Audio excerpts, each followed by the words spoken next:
Good evening and welcome to the Sony Center for Performing Arts. Please note, during tonight's presentation, video, audio, and flash photography is prohibited, and we have a strict zero tolerance policy for any heckling or disruptions.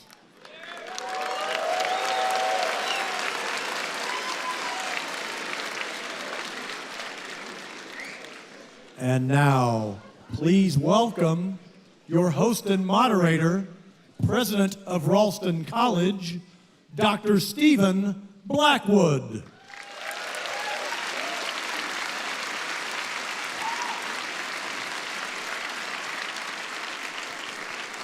Thank you.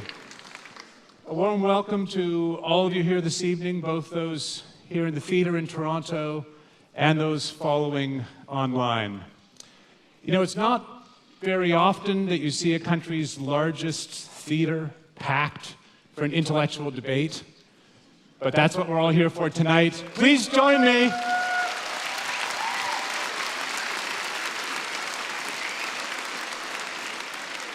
Please join me in welcoming to the stage Dr. Slavoj Zizek and Dr. Jordan Peterson.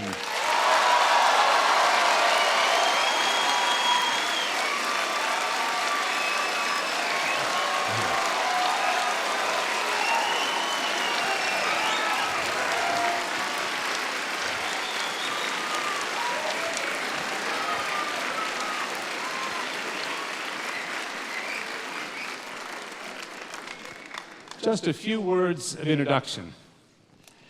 There can be few things, I think, now more urgent and necessary in an age of reactionary partisan allegiance and degraded civil discourse than real thinking about hard questions. The very premise of tonight's event is that we all participate in the life of thought, not merely opinion or prejudice, but the realm of truth, accessed through evidence and argument. But these two towering figures of different disciplines and domains share more than a commitment to thinking itself. They are both highly attuned to ideology and the mechanisms of power. And yet, they are not principally political thinkers. They are both concerned with more fundamental matters: meaning, truth, freedom. So it seems to me likely we will see tonight not only deep differences, but also surprising agreement on deep questions. Dr. Slavoj Zizek is a philosopher. He has not one, but two doctoral degrees, one in philosophy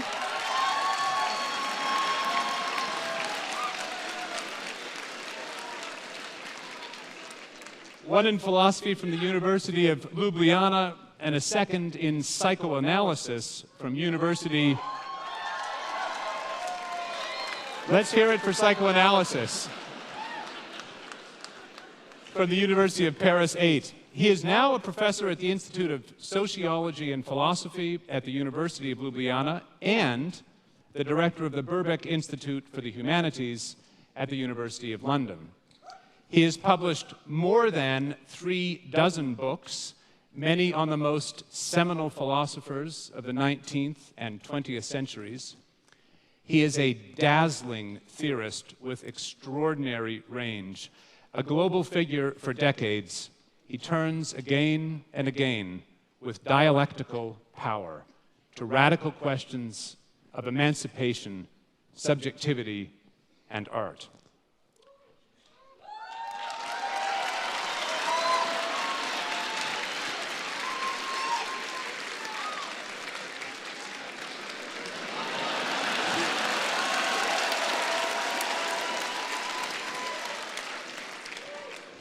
Dr. Jordan Peterson is an academic and political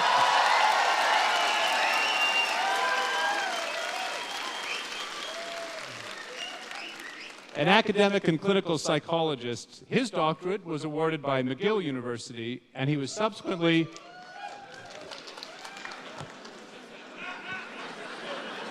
we got some McGill graduates out here. He was subsequently professor of psychology at Harvard University and then the University of Toronto, where he is today.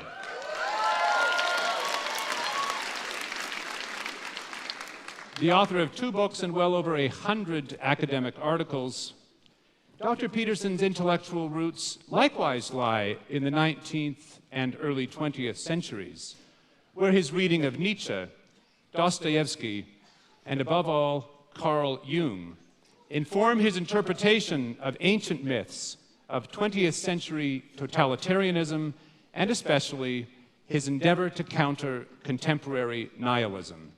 His 12 Rules for Life is a global bestseller, and his lectures and podcasts are followed by millions around the world.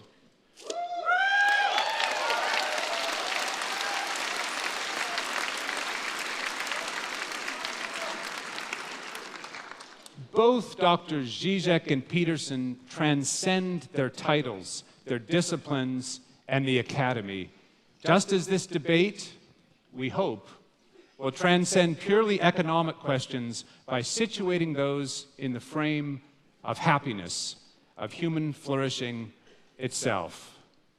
We're in for quite a night. A quick word about format. Each of our debaters will have 30 minutes to make a substantial opening statement, to lay out an argument. Dr. Peterson first, followed by Dr. Zizek. Each will then have, in the same order, 10 minutes to reply.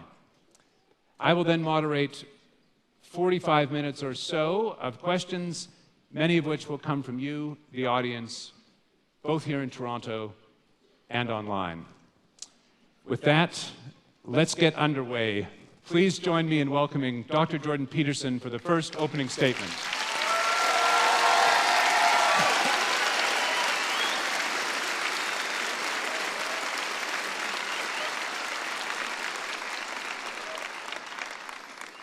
Well, thank you for that insanely enthusiastic welcome for the entire event and also for being here. I have to tell you first that this event, and I suppose my life in some sense, hit a new milestone that I was just made aware of by a stagehand today backstage, who informed me that last week the tickets for this event were being scalped online at a higher price than the tickets for the Leafs playoff games.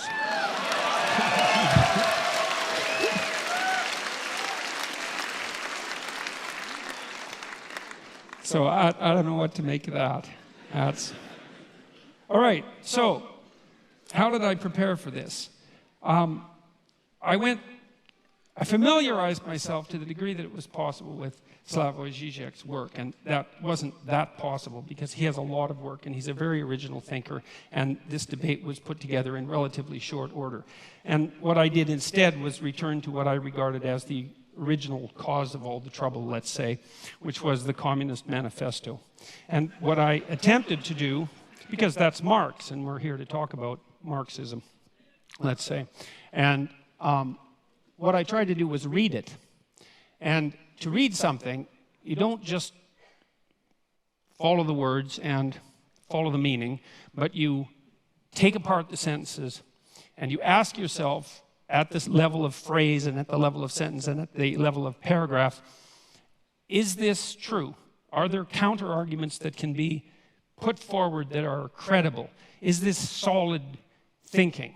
And I have to tell you, and I'm not trying to be flippant here, that I have rarely read a tract. Now, I read it when I was 18. It was a long time ago, right? That's 40 years ago. But I've rarely read a tract that made as many errors per sentence, conceptual errors per sentence, as the Communist Manifesto.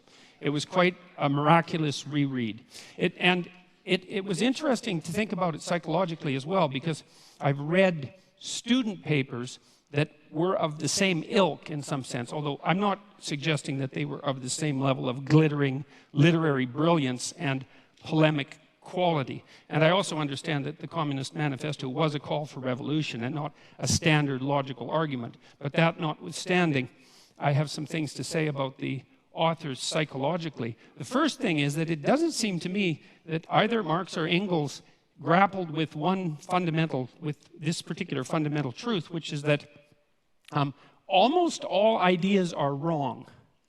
And so and it doesn't matter if they're your ideas or someone else's ideas, they're probably wrong. And even if they strike you with the force of brilliance, your job is to assume, first of all, that they're probably wrong, and then to assault them with everything you have in your arsenal and see if they can survive. And what struck me about the Communist Manifesto was it was akin to something Jung said about typical thinking. And this was the thinking of people who weren't trained to think. He said that the typical thinker has a thought, it appears to them like an object might appear in a room. The thought appears, and then they just accept it as true. They don't go the second step, which is to think about the thinking. And that's the real essence of critical thinking. And so that's what you try to teach people in university, is to read a text and to think about it critically, not to destroy the utility of the text, but to separate the wheat from the chaff. And so what I tried to do when I was reading the Communist Manifesto was to separate the wheat from the chaff. And I'm afraid I found some wheat, yes, but mostly chaff. And I'm going to explain why, hopefully in relatively short order. So I'm going to outline 10 of the fundamental axioms of the Communist Manifesto. And so these are truths that are basically held as self-evident by the authors. And they're truths that are presented in some sense as unquestioned. And I'm going to question them and tell you why I think they're unreliable. Now, we should remember that this tract was actually written 170 years ago. That's a long time ago. And we have learned a fair bit from since then about human nature, about society, about politics, about economics. There's lots of mysteries left to be unsolved, but we are slightly wiser, I presume, than we were at one point. And so you can forgive the authors to some degree for what they didn't know, but that doesn't matter given that the essence of this doctrine is still held as sacrosanct by a large proportion of academics. Probably are among the most, what would you call, guilty of that particular sin. So here's proposition number one. History is to be viewed primarily as an economic class struggle. All right, so let's think about that for a minute. First of all, the proposition there is that history is primarily to be viewed through an economic lens, and I think that's a debatable proposition because there are many other motivations that drive human beings than economics, and those have to be taken into account, especially that drive people other than economic competition, like economic cooperation, for example. And so that's a problem. The other problem is that it's actually not nearly a pessimistic enough description of the actual problem, because history, this is to give the devil his due.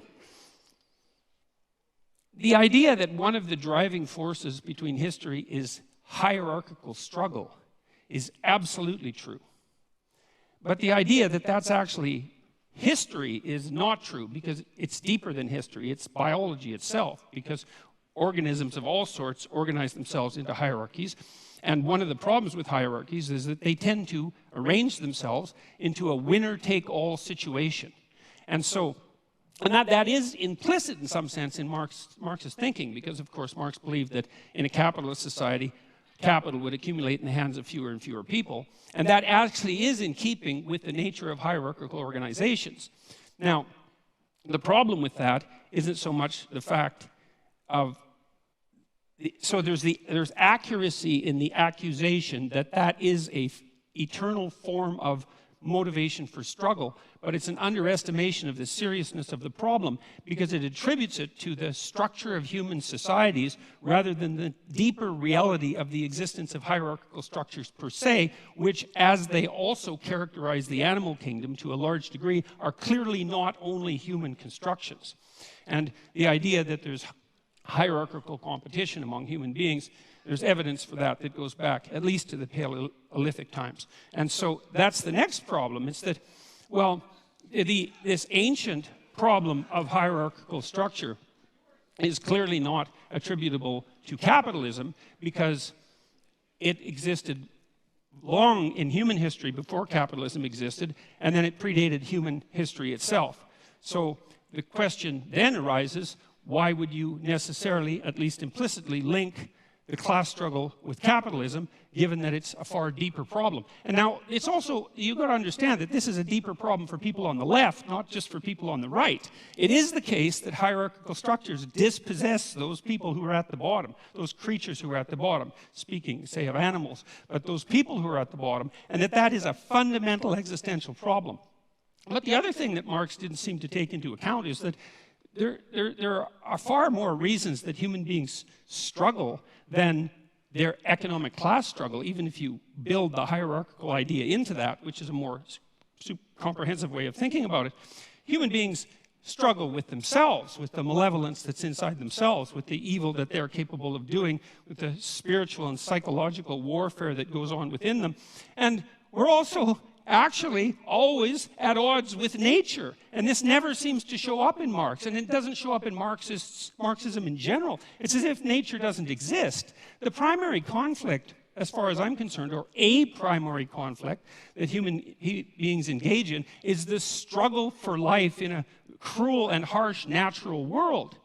And it's as if that doesn't exist in the Marxist domain. If human beings have a problem, it's because there's a class struggle that's essentially economic. It's like, no, human beings have problems because we come into life starving and lonesome. And we have to solve that problem continually, and we make our social arrangements, at least in part, to ameliorate that, as well as to, well, upon occasion, exacerbate it. And so there's also very little understanding in the Communist Manifesto that any of the, like, say, hierarchical organizations that human beings have put together might have a positive element. And that's an absolute catastrophe, because hierarchical structures are actually necessary to solve complicated social problems. We have to organize ourselves in some manner, and you have to give the devil his due. And so it is the case that hierarchies dispossess people, and that's a big problem. That's the fundamental problem of inequality. But it's also the case that hierarchies happen to be a very efficient way of distributing resources. And it's finally the case that human hierarchies are not fundamentally predicated on power. And I would say the biological, anthropological data on that are crystal clear. You don't rise to a position of authority that's reliable in a human society primarily by exploiting other people. It's a very unstable means of obtaining power. So that's a problem. Well, the people that laugh might do it that way.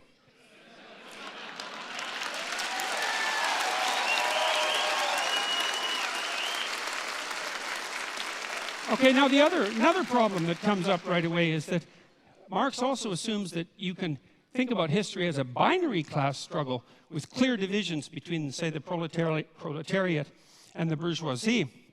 And that's actually a problem, because it's not so easy to make a firm division between who's exploiter and who's exploitee, let's say, because it's not obvious, like in the case of small shareholders, let's say, whether or not they happen to be part of the oppressed or part of the oppressor. This actually turned out to be a big problem in the Russian Revolution. And by big problem, I mean tremendously big problem. Because it turned out that you could fragment people into multiple identities, and that's a fairly easy thing to do. And you could usually find some axis along which they were part of the oppressor class. It might have been a consequence of their education, or it might have been a consequence of the wealth that they strived to accumulate during their life, or it might have been a consequence of the fact that they had parents or grandparents who were educated or rich, or that they were a member of the priesthood, or that they were socialists, or anyways, the listing of how it was possible for you to be bourgeois instead of proletariat grew immensely, and that was one of the reasons that the Red Terror claimed all the victims that it claimed. And so that was a huge problem. It was probably most exemplified by the demolition of the kulaks, who were basically peasant farmers, although effective ones in the Soviet Union, who had managed to raise themselves out of serfdom over a period of about 40 years and to gather some degree of material security about them. And about 1.8 million of them were exiled. About 400,000 were killed, and the net consequence of that removal of their private property because of their bourgeois status was arguably the death of 6 million Ukrainians in the famines of the 1930s. And so the binary class struggle idea, that was a bad idea. That was a very, very bad idea. It's also bad in this way, and this is a real sleight of hand that Marx pulls off, is you have a binary class division, proletariat and bourgeoisie, and you have an implicit idea that all of the good is on the side of the proletariat and all of the evil is on the side of the bourgeoisie. And that's classic group identity thinking. You know, it's one of the reasons I don't like identity politics, is because once you divide people into groups and pit them against one another, it's very easy to assume that all the evil in the world can be attributed to one group, the hypothetical oppressors, and all the good to the other. And that... Well, and that's naive. That's naive beyond comprehension, because it's absolutely foolish to make the presumption that you can identify someone's moral worth with their economic standing. So, and that actually turned out to be a real problem as well, because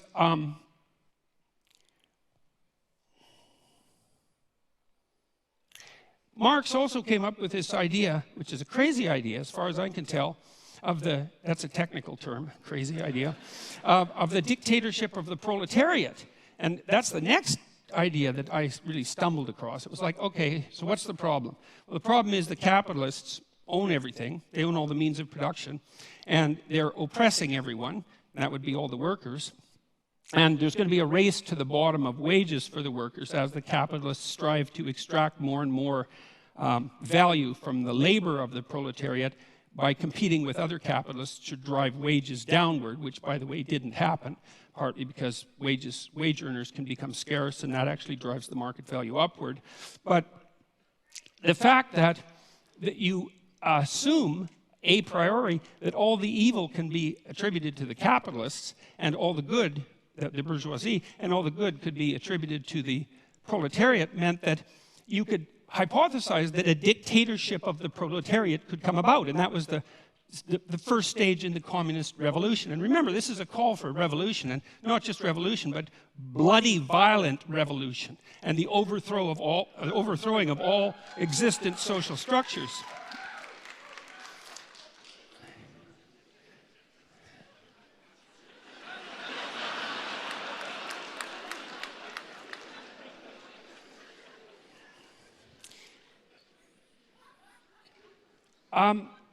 Anyways, the problem with that, you see, is that because all the evil isn't divided so easily up into oppressor and oppressed, that when you do establish a dictator of the proletariat, to the degree that you can do that, which you actually can't because it's technically impossible and an absurd thing to consider to begin with, not least because of the problem of centralization, and you have to hypothesize that you can take away all the property of the capitalists.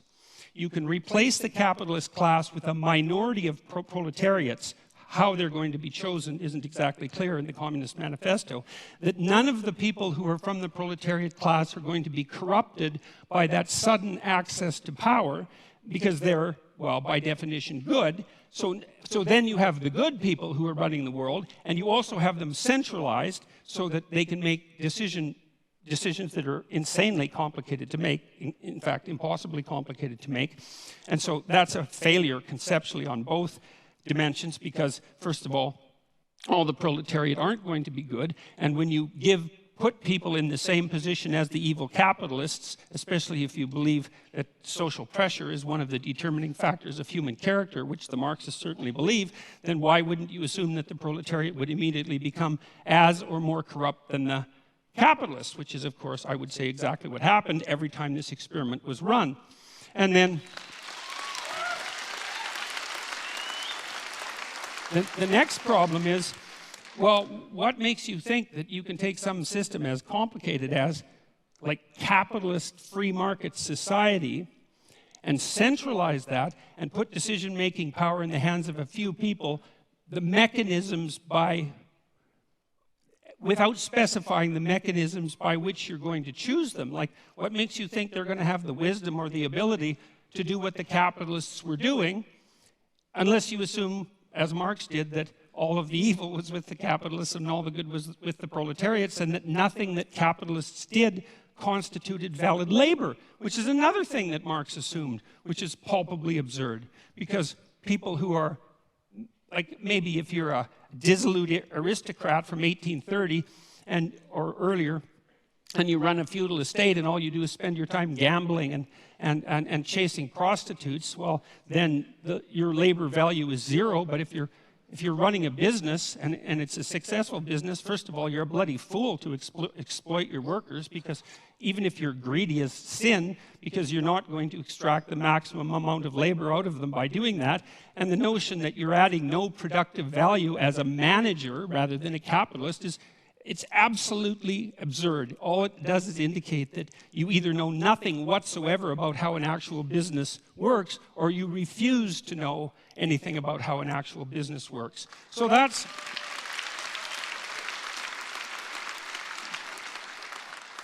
also a big problem.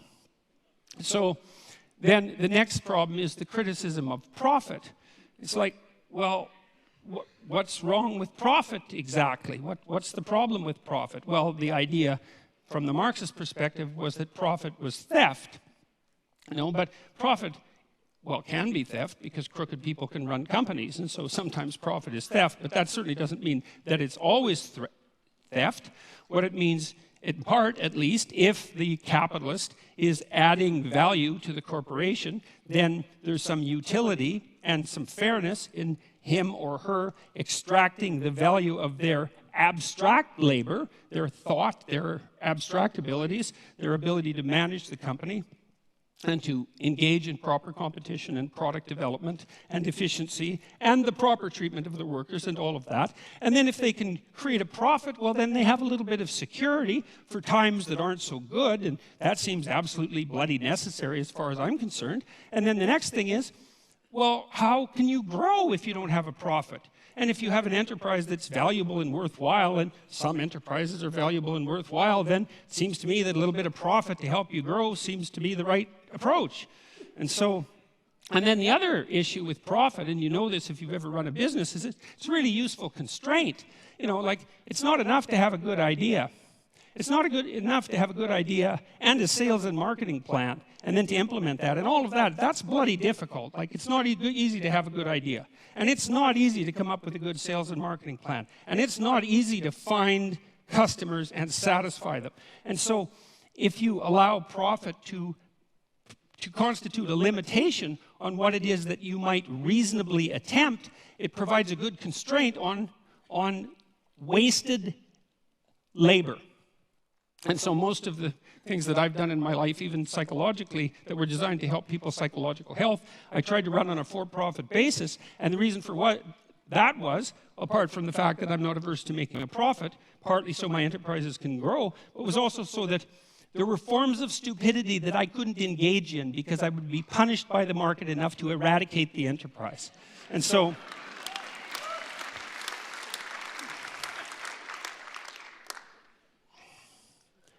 okay, and then so the next issue, this is a weird one.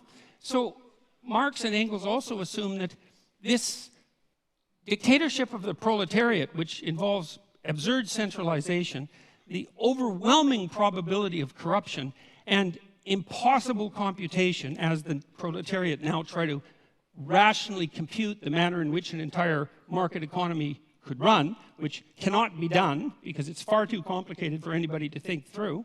The next theory is that somehow the proletariat dictatorship would become magically hyperproductive. And there's actually no theory at all about how that's going to happen.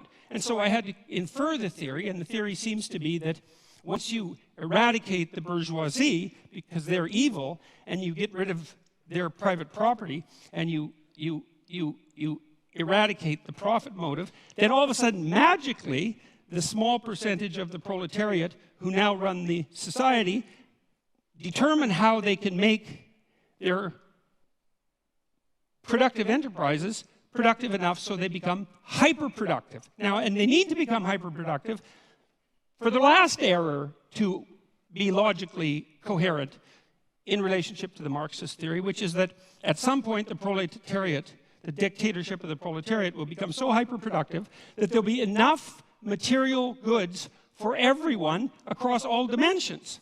And when that happens, then what people will do is spontaneously engage in meaningful creative labor, which is what they had been alienated from in the capitalist horror show, and the utopia will be magically ushered in. But there's no indication about how that hyperproductivity is going to come about, and there's also no understanding that, well, that isn't the utopia that is going to suit everyone, because there are great differences between people. And some people are going to find what they want in love, and some are going to find it in social being, and some are going to find it in conflict and competition, and some are going to find it in creativity, as Marx pointed out.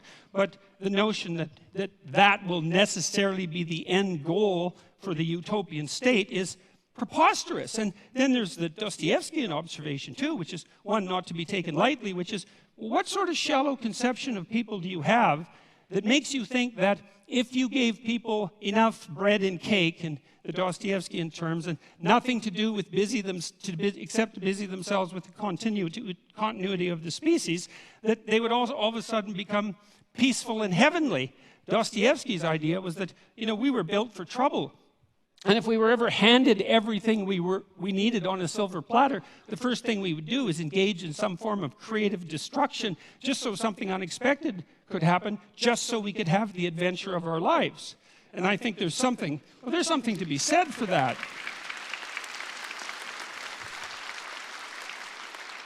So, and then the last error, let's say, although by no means the last, was this, and this is one of the strangest parts of the Communist Manifesto, is Marx admits, and Engels admit repeatedly in the Communist Manifesto, that there has never been a system of production in the history of the world that was as effective at producing material commodities in excess than capitalism.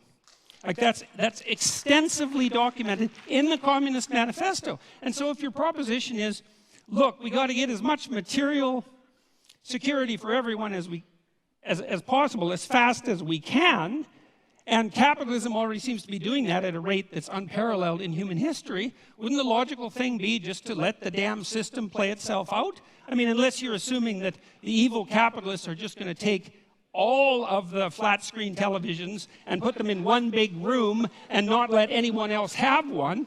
The logical assumption is that, well, you're already on a road that's supposed to produce the proper material productivity. And so, well, that's 10 reasons, as far as I can tell. And so what I saw in that the Communist Manifesto is like seriously flawed in virtually every way it could possibly be flawed, and also all in evidence that Marx was the kind of narcissistic thinker who could think. He was a very intelligent person, and so was Engels. But what he thought when he thought was that what he thought was correct. And he never went the second stage, which is, well, wait a second, how could all of this go terribly wrong? And if you're a thinker, especially a sociological thinker, especially a thinker on the broad scale, a social scientist, for example, one of your moral obligations is to think, you might be wrong about one of your fundamental axioms, or 2 or 3 or 10, and as a consequence, you have the moral obligation to walk through the damn system and think, well, what if I'm completely wrong here and things invert and go exactly the wrong way? And like, I just can't understand how anybody could come up with an idea like the dictatorship of the proletariat, especially after advocating its implementation with violent means, which is a direct part of the Communist Manifesto, and actually think, if they were thinking, if they knew anything about human beings and the proclivity for malevolence that's part and parcel of the individual human being, that could do anything but lead to a special form of hell, which is precisely what did happen. And so I'm going to close, because I have 3 minutes, with a bit of evidence as well that Marx also thought that what would happen inevitably as a consequence of capitalism is the rich would get richer and the poor would get poorer. So there would be inequality. The first thing I'd like to say is we do not know how to set up a human system of economics without inequality. No one has ever managed it, including the communists. And the form of inequality changed, and it's not obvious by any stretch of imagination that the free market economies of the West have more inequality than the less free economies in the rest of the world. And the one thing you can say about capitalism is that although it produces inequality, which it absolutely does, it also produces wealth. And all the other systems don't. They just produce inequality.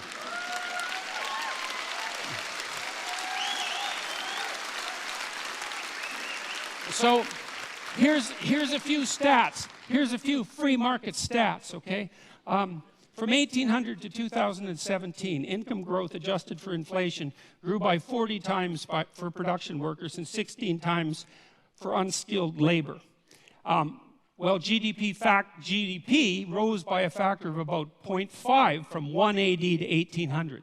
So from 180 to 1800 AD, it was like nothing, flat. And then all of a sudden, in the last 217 years, there's been this unbelievably upward movement of wealth. And it doesn't only characterize the tiny percentage of people at the top who, admittedly, do have most of the wealth. The question is, not only, though, what's the inequality? The question is, well, what's happening to the absolutely poor at the bottom? And the answer to that is, they're getting richer faster now than they ever have in the history of the world. And we're eradicating poverty in countries that have adopted moderate free market policies at a rate that's unparalleled. So here's an example. One of the UN millennial goals was to reduce the rate of absolute poverty in the world by 50% between 2000 and 2015. And they defined that as $1.90 a day. Pretty low, you know, but you have to start somewhere. We hit that at 2012. 3 years ahead of schedule. And you might be cynical about that and say, well, it's kind of an arbitrary number, but the curves are exactly the same at $3.80 a day and $7.60 a day. Not as many people have hit that, but the rate of increase towards that is the same. The bloody UN thinks that we'll be out of poverty defined by $1.90 a day by the year 2030. It's unparalleled. And so the rich may be getting richer, but the poor are getting richer too. And that's not the... Look, I'll leave it at that because I'm out of time. But I'll leave it with this.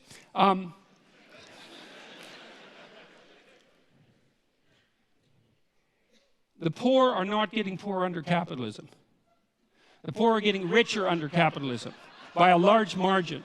And I'll leave you with one statistic, which is that now in Africa, the child mortality rate in Africa now is the same as the child mortality rate was in Europe in 1952. And so that's happened within the span of one lifetime. And so if you're for the poor, if you're actually concerned that the poorest people in the world rise above their starvation levels, then all the evidence suggests that the best way to do that is to implement something approximating a free market economy. And so, thank you very much.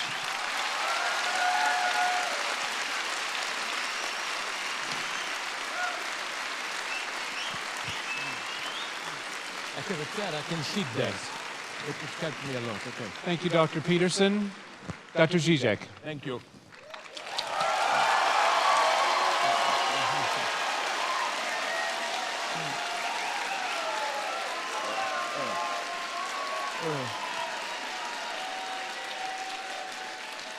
Okay. First, a brief introductory remark.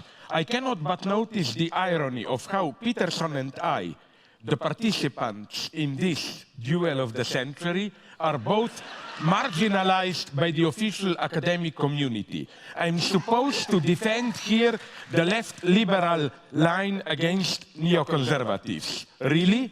Most of the attacks on me are now precisely from left liberals. Just remember the outcry against my critique of LGBT plus ideology. And I'm sure that if the leading figures in this field were to be asked if I am fit to stand for them, they would turn in their graves even if they are still alive. So let me begin by bringing together the three notions from the title: happiness, communism, capitalism. In one exemplary case, China today. China in the last decades is arguably the greatest economic success story in human history. Hundreds of millions raised from poverty into middle-class existence. How did China achieve it?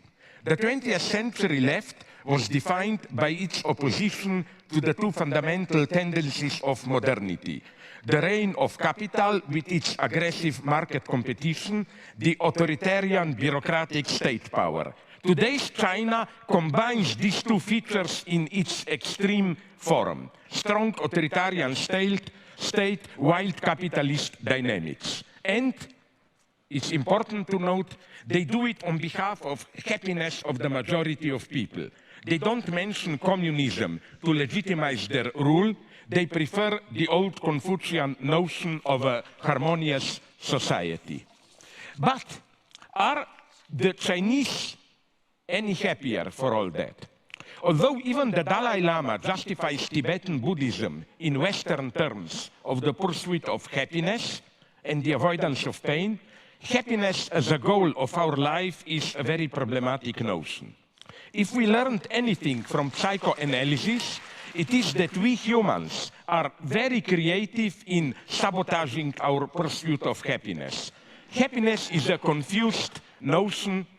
Basically, it relies on the subject's inability or unreadiness to fully confront the consequences of his or their desire.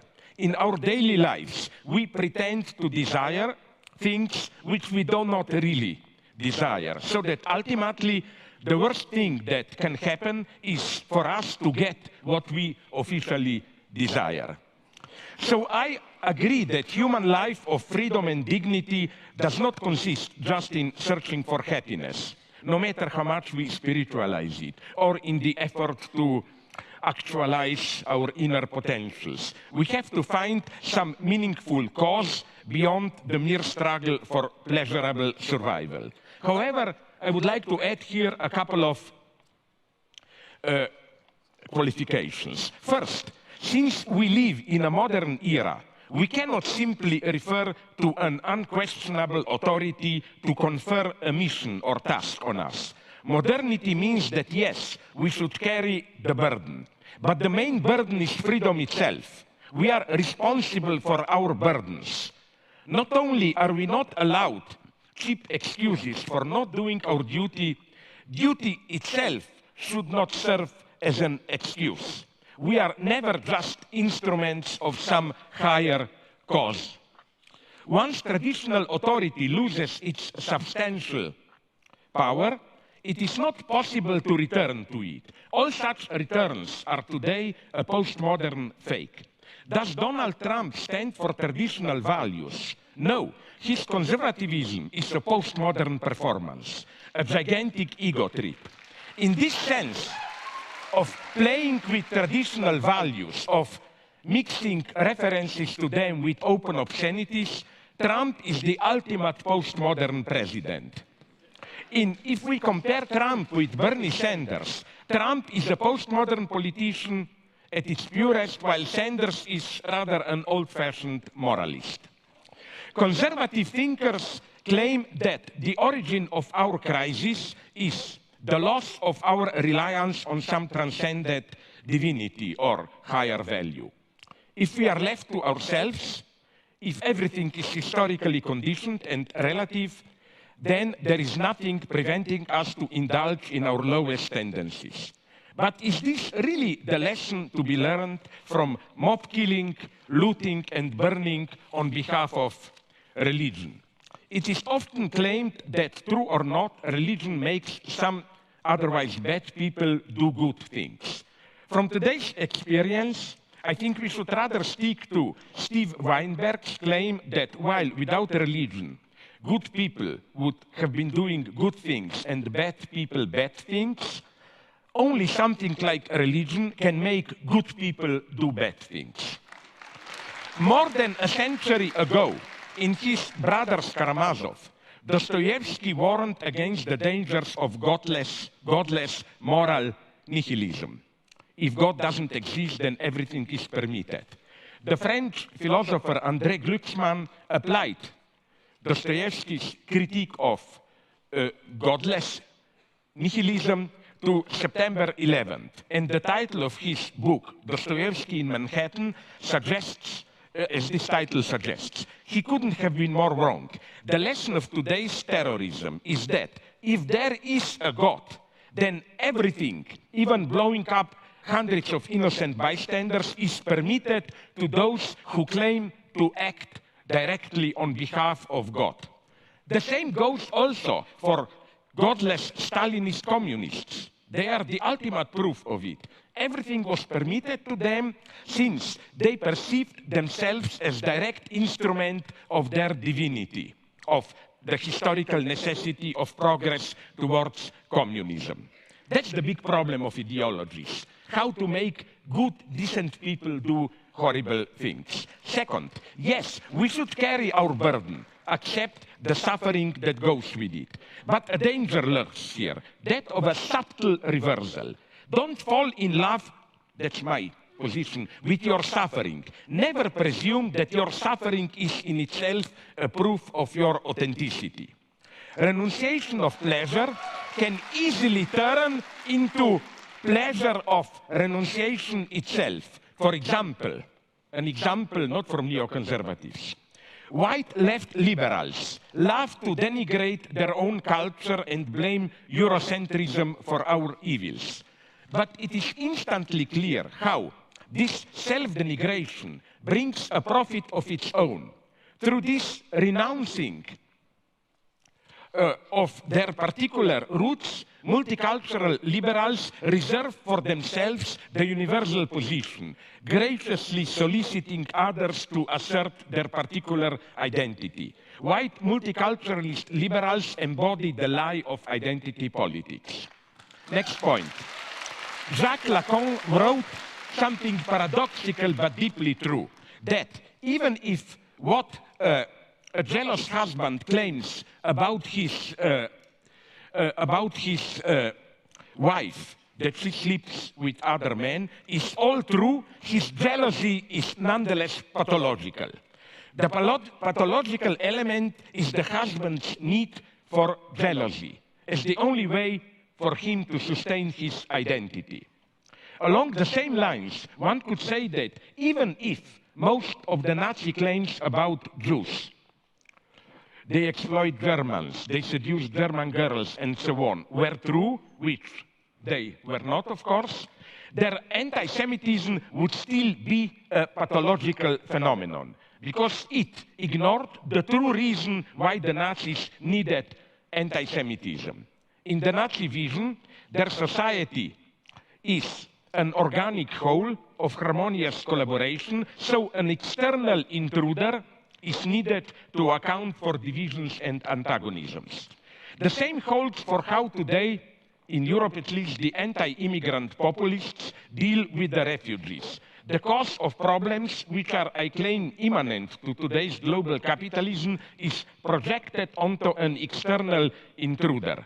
Again, even if the reported incident with the refugees, there are great problems, I admit it. Even all these reports are true. The populist story about them is a lie. With anti-Semitism, we are approaching the topic of telling stories. Hitler was one of the greatest storytellers of the 20th century. In the 1920s, many Germans experienced their situation as a confused mess.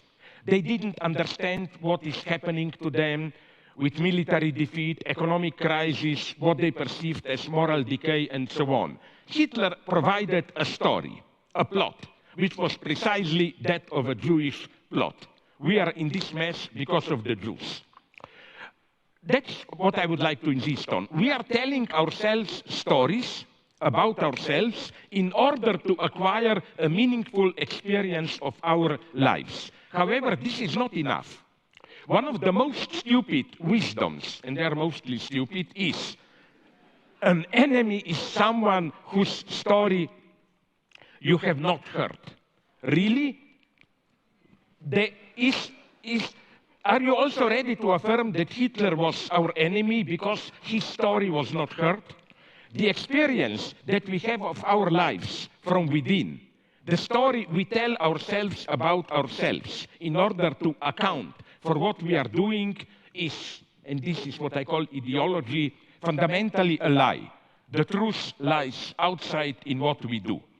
In a similar way, the alt-right obsession with cultural Marxism expresses the rejection to confront the fact that the phenomena they criticize as the effect of the cultural Marxist plot, moral degradation, sexual promiscuity, consumerist hedonism, and so on, are the outcome of the immanent dynamic of capitalist societies.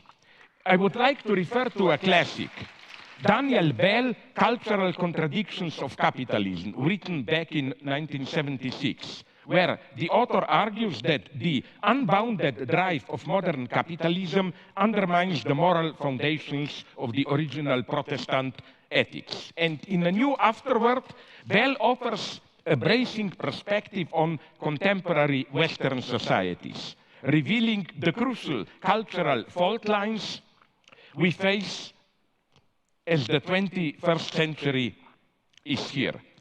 The turn towards culture as a key component of capitalist reproduction and, concomitant to it, the commodification of cultural life itself are, I think, crucial moments of capitalist expanded reproduction. So the term cultural Marxism, I think, plays the same role as that of the Jewish plot in anti-Semitism. It projects or transposes some immanent antagonism, however you call it, ambiguity, tension, of our socio-economic life onto an external cause. In exactly the same way, now let me give you a different, more problematic example. In exactly the same way, liberal critics of Trump and alt-right never seriously asked how our liberal society could give birth to Trump. In this sense, the image of Donald Trump is also a fetish, the last thing a liberal sees before confronting actual social tensions. Hegel's motto, evil resides in the gaze which sees evil everywhere, fully applies here. The very liberal gaze which demonizes Trump is also evil because it ignores how its own failures opened up the space for Trump's type of patriotic populism.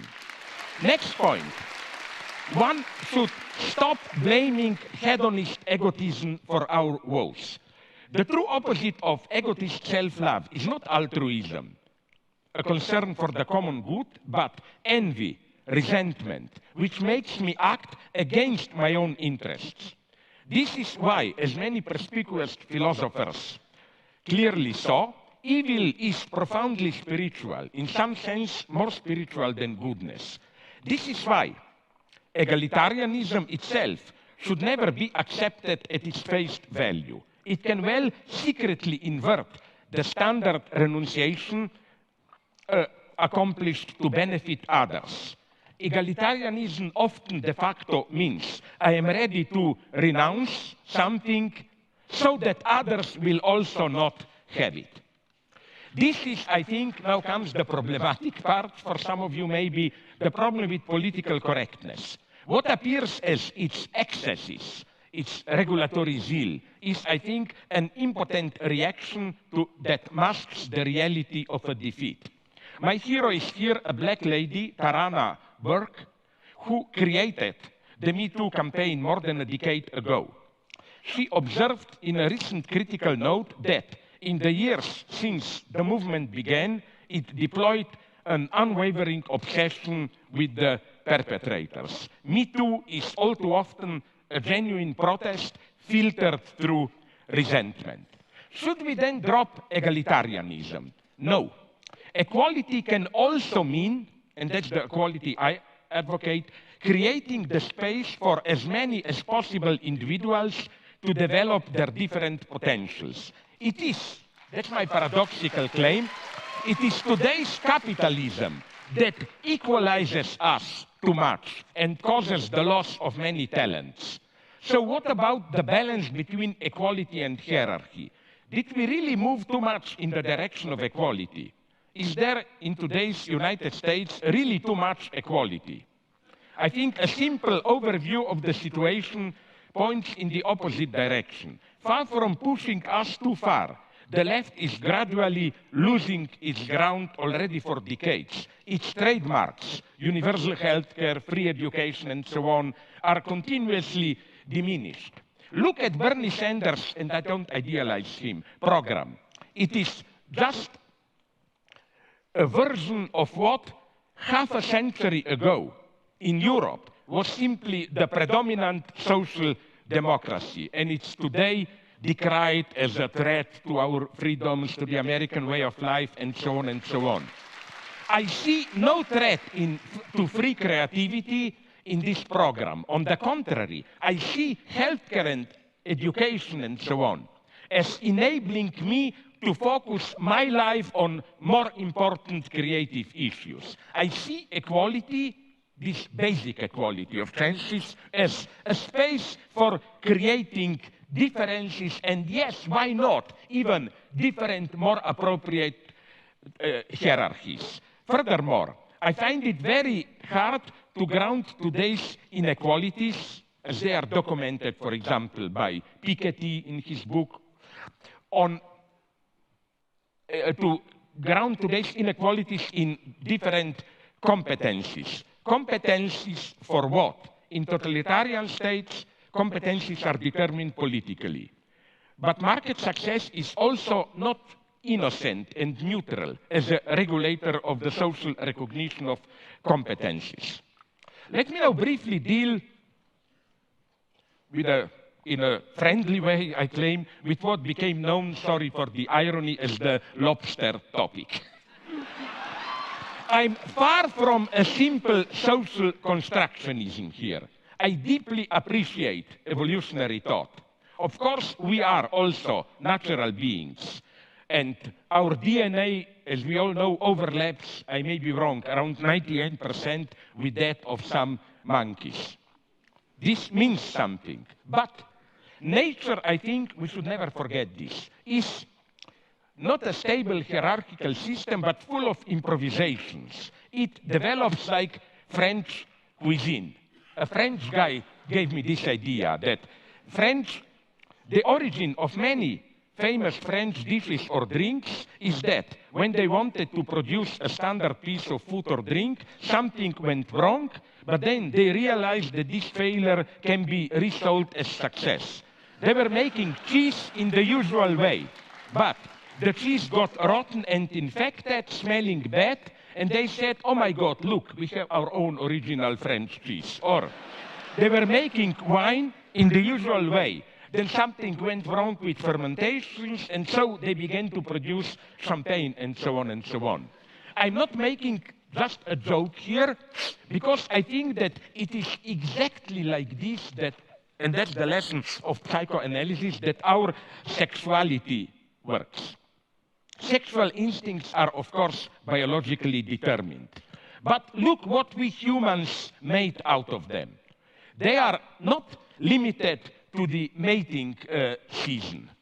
They can develop into a permanent obsession, sustained by obstacles that demand to be overcome. In short, into a properly metaphysical passion that perturbs the biological rhythm, with twists like endlessly prolonging satisfaction in courtly love, engaging in different perversions, and so on and so on. So it's still, yes, biologically conditioned sexuality, but it is, if I may use this term, trans-functionalized. It becomes a moment of a different cultural, however you call it, logic. And I claim the same goes for tradition. T.S. Eliot, the great conservative, wrote, quote, what happens when a new work of art is created is something that happens simultaneously to all the work of art which preceded it. The past should be altered by the present as much as the present is directed by the past. End of quote. What does this mean? Let me mention the change enacted by Christianity. It's not just that, in spite of all our natural and cultural differences, the same divine spark dwells in everyone.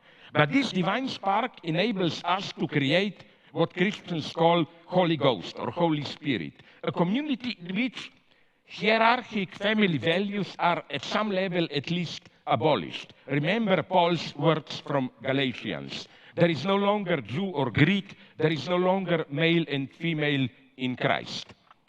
Democracy extends this logic to the political space. In spite of all differences in competence, the ultimate decision should stay with all of us. The wager of democracy is that we should not give all power to competent experts. It was precisely communists in power who legitimized their rule by posing as fake experts. And incidentally, I'm far from believing in ordinary people's wisdom. We often need a master figure to push us out of an inertia. And I'm not afraid to say that forces us to be free. Freedom and responsibility hurt. They require an effort. And the highest function of an authentic master is to literally to awaken us to our freedom. We are not spontaneously really free. Furthermore, I think that social power and authority cannot be directly grounded in competence. In our human universe, power, in the sense of exerting authority, is something much more mysterious, even irrational. Kierkegaard, my and everybody's favorite theologist, wrote, if a child says he will obey his father because his father is a competent and good guy, this is an affront to father's authority. And he applied the same logic to Christ himself. Christ was justified by the fact of being God's son, not by his competencies or capacities. As Kierkegaard put it, every good student of theology can put things better than Christ. There is no such authority in nature.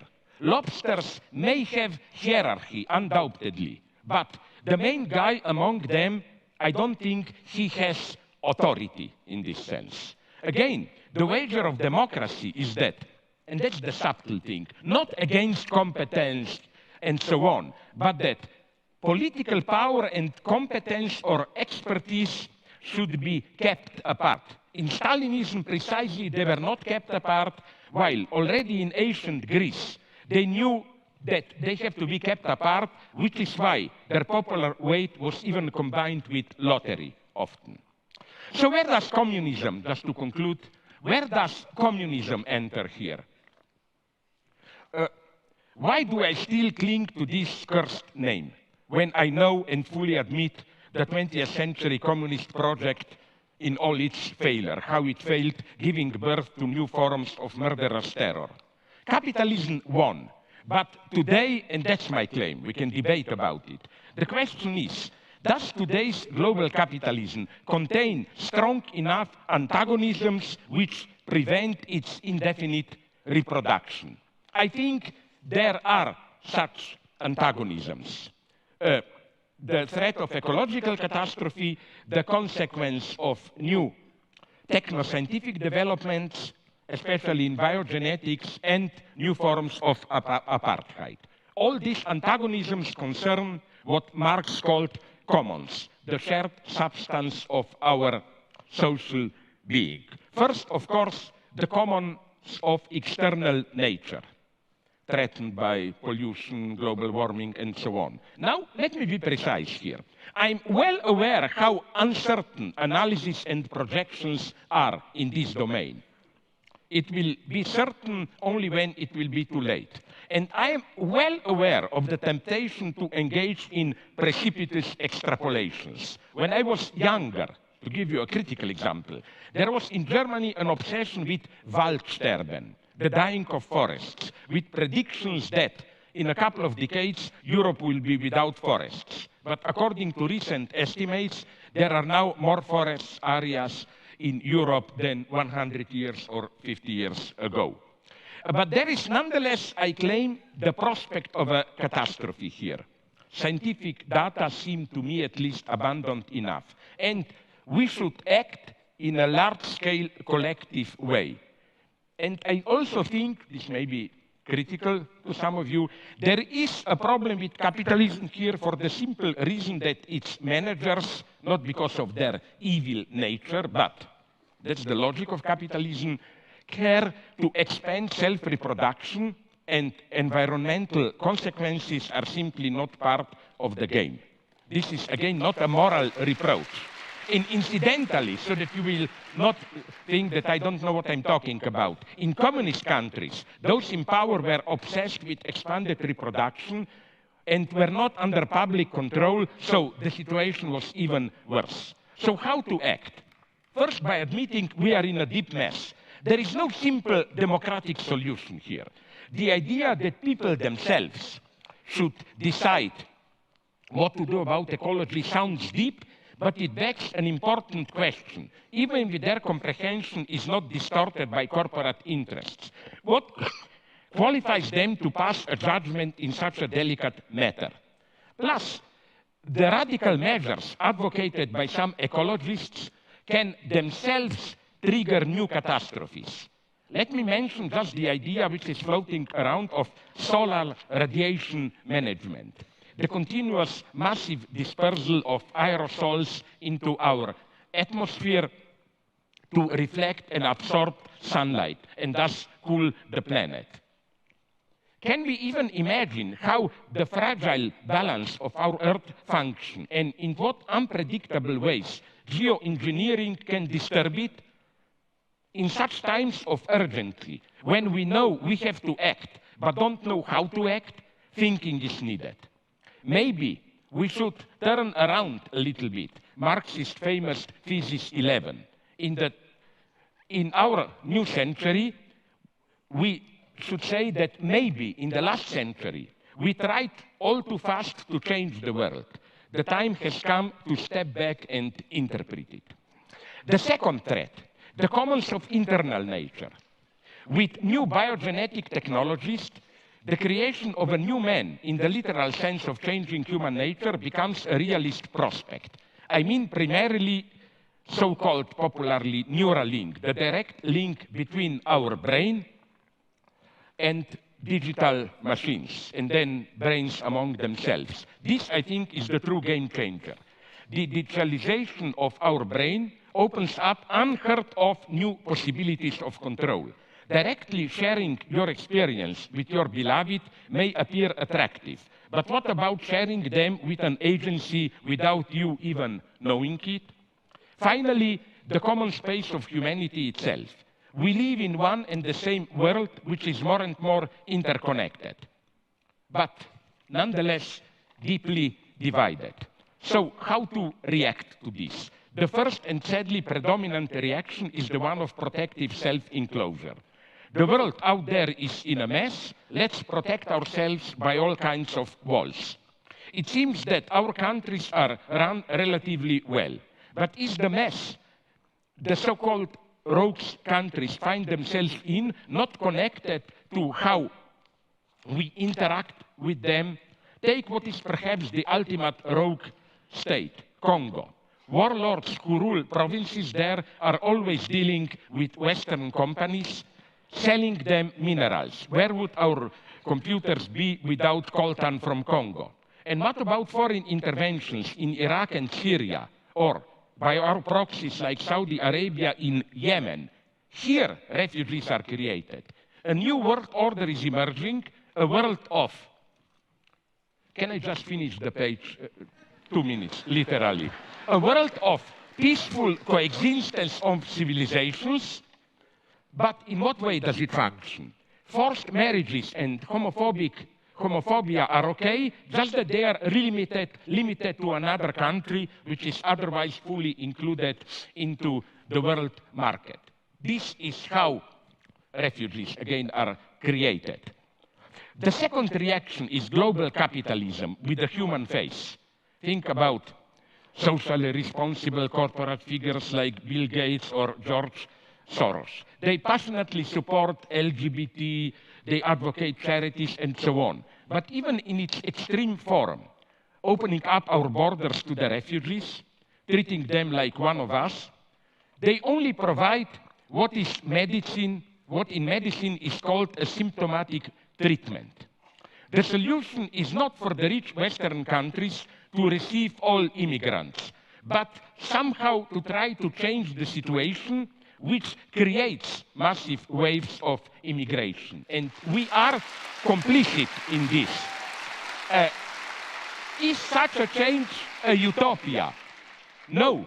The true utopia is that we can survive without such a change. So here I think, I know it's provocative to call this a plea for communism. I do it a little bit to provoke things. But what is needed is nonetheless in all these spheres, I claim, ecology, digital control, unity of the world, capitalist market, which does great things, I admit it, has to be somehow limited, regulated, and so on. Before you say it's a utopia, I will tell you, but just think about in what way global market already functions today. I always thought that neoliberalism is a fake term. If you look closely, you will see that state plays today more important role than ever precisely in the richest capitalist economies. So, you know, the market is already limited, but not in the right way, to put it naively. So, a pessimist conclusion. What will happen? In spite of protests here and there, we will probably continue to slide towards some kind of apocalypse, awaiting large catastrophes to awaken us. So I don't accept any cheap optimism. When somebody tries to convince me that, in spite of all the problems, there is a light at the end of the tunnel, my instant reply is yes, and it's probably another train coming towards us. Thank you very much.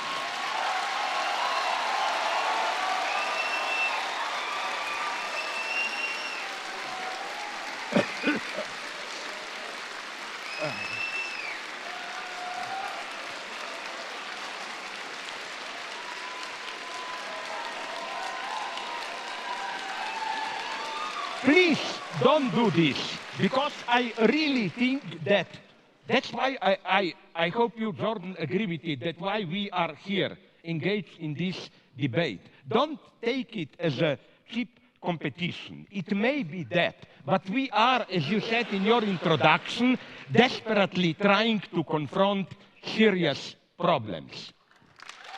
I mean, for example, when I mentioned China, I didn't mean to celebrate it. That worries me terribly. My God, is this our future? No. Sorry for this. Sorry, please. Discount, take away this from my 10 minutes. No problem. No problem. No problem. Dr. Peterson, 10 minutes to you to reply.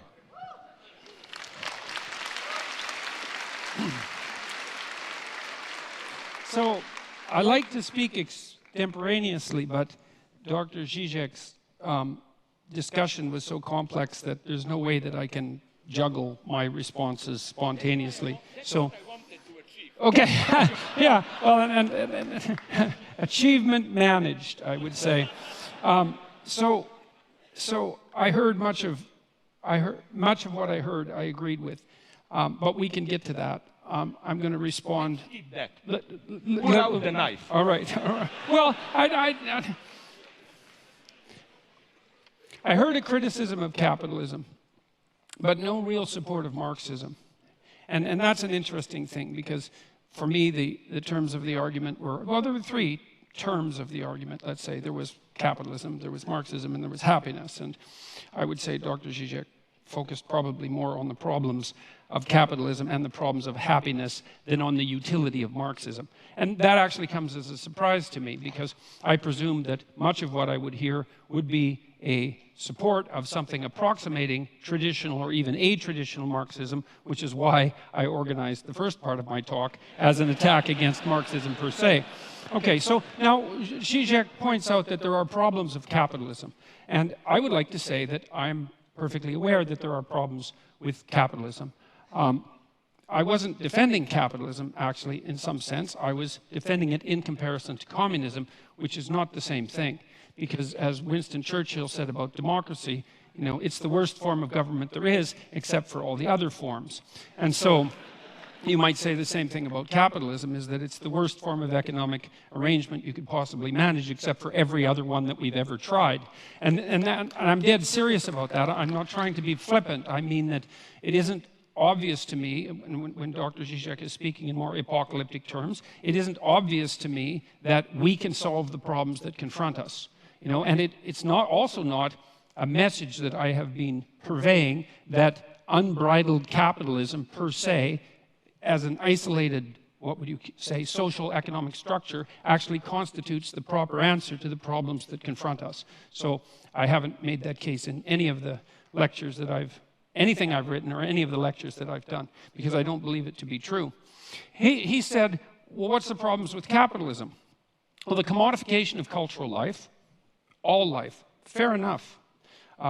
There's something that isn't exactly right about reducing everything to economic competition. And capitalism certainly pushes in that direction. Advertising culture pushes in that direction. Sales and marketing culture pushes in that direction. And there's reasons for that, and I have a certain amount of admiration for the necessity of advertisers and salesmen and marketers. But that doesn't mean that the transformation of all elements of life into commodities in a capitalist sense is the best way forward. I don't think it is the best way forward. I think the evidence for that's actually quite clear. There is, by the way, a relationship. This is something I didn't point out before. There is a relationship between wealth and happiness. It's quite well defined in the psychological literature. Now, it's not exactly obvious whether the happiness measures are measures of happiness or whether they're measures of the absence of misery. And my sense is, as a psychometrician who's looked at these scales, that people are more concerned with not being miserable than they are with being happy. And those are all actually separate emotional states mediated by different psychobiological systems. But it's a technical point, but it's an important one. There is a relationship between absolute level of income and self-reported lack of misery or happiness. And it's pretty linear until you hit, I would say, something approximating decent working class income. And so what seems to happen is that wealth makes you happy as long as it keeps the bill collectors at bay. Like once you've got to the point where the misery is staved off as much as it can be by the fact that you're not in absolutely economically dire straits, then adding more money to your life has no relationship whatsoever to your well-being. And so it's clear that past a certain minimal point, additional material provision is not sufficient to, let's say, redeem us individually or socially. And it's certainly the case that the radical wealth production that characterizes capitalism might produce a fatal threat to the structure of our social systems and our broader ecosystems. Who knows? I'm not absolutely convinced of that for a variety of reasons. I mean, Zizek pointed out, for example, that there are more forests in Europe now than there were 100 years ago. There's actually more forests in the entire northern hemisphere than there were 100 years ago. And the news on the ecological front is not as dismal as the people who put out the most dismal news would have you think. And there is some possibility. That doesn't mean that there aren't elements of it that are dismal. You know, what we've done to the oceans is definitely something catastrophic, and we definitely have our problems. But it is possible that human ingenuity might solve that. What else? There are inequalities generated by capitalism, a proclivity towards a shallow materialism, the probability of corruption.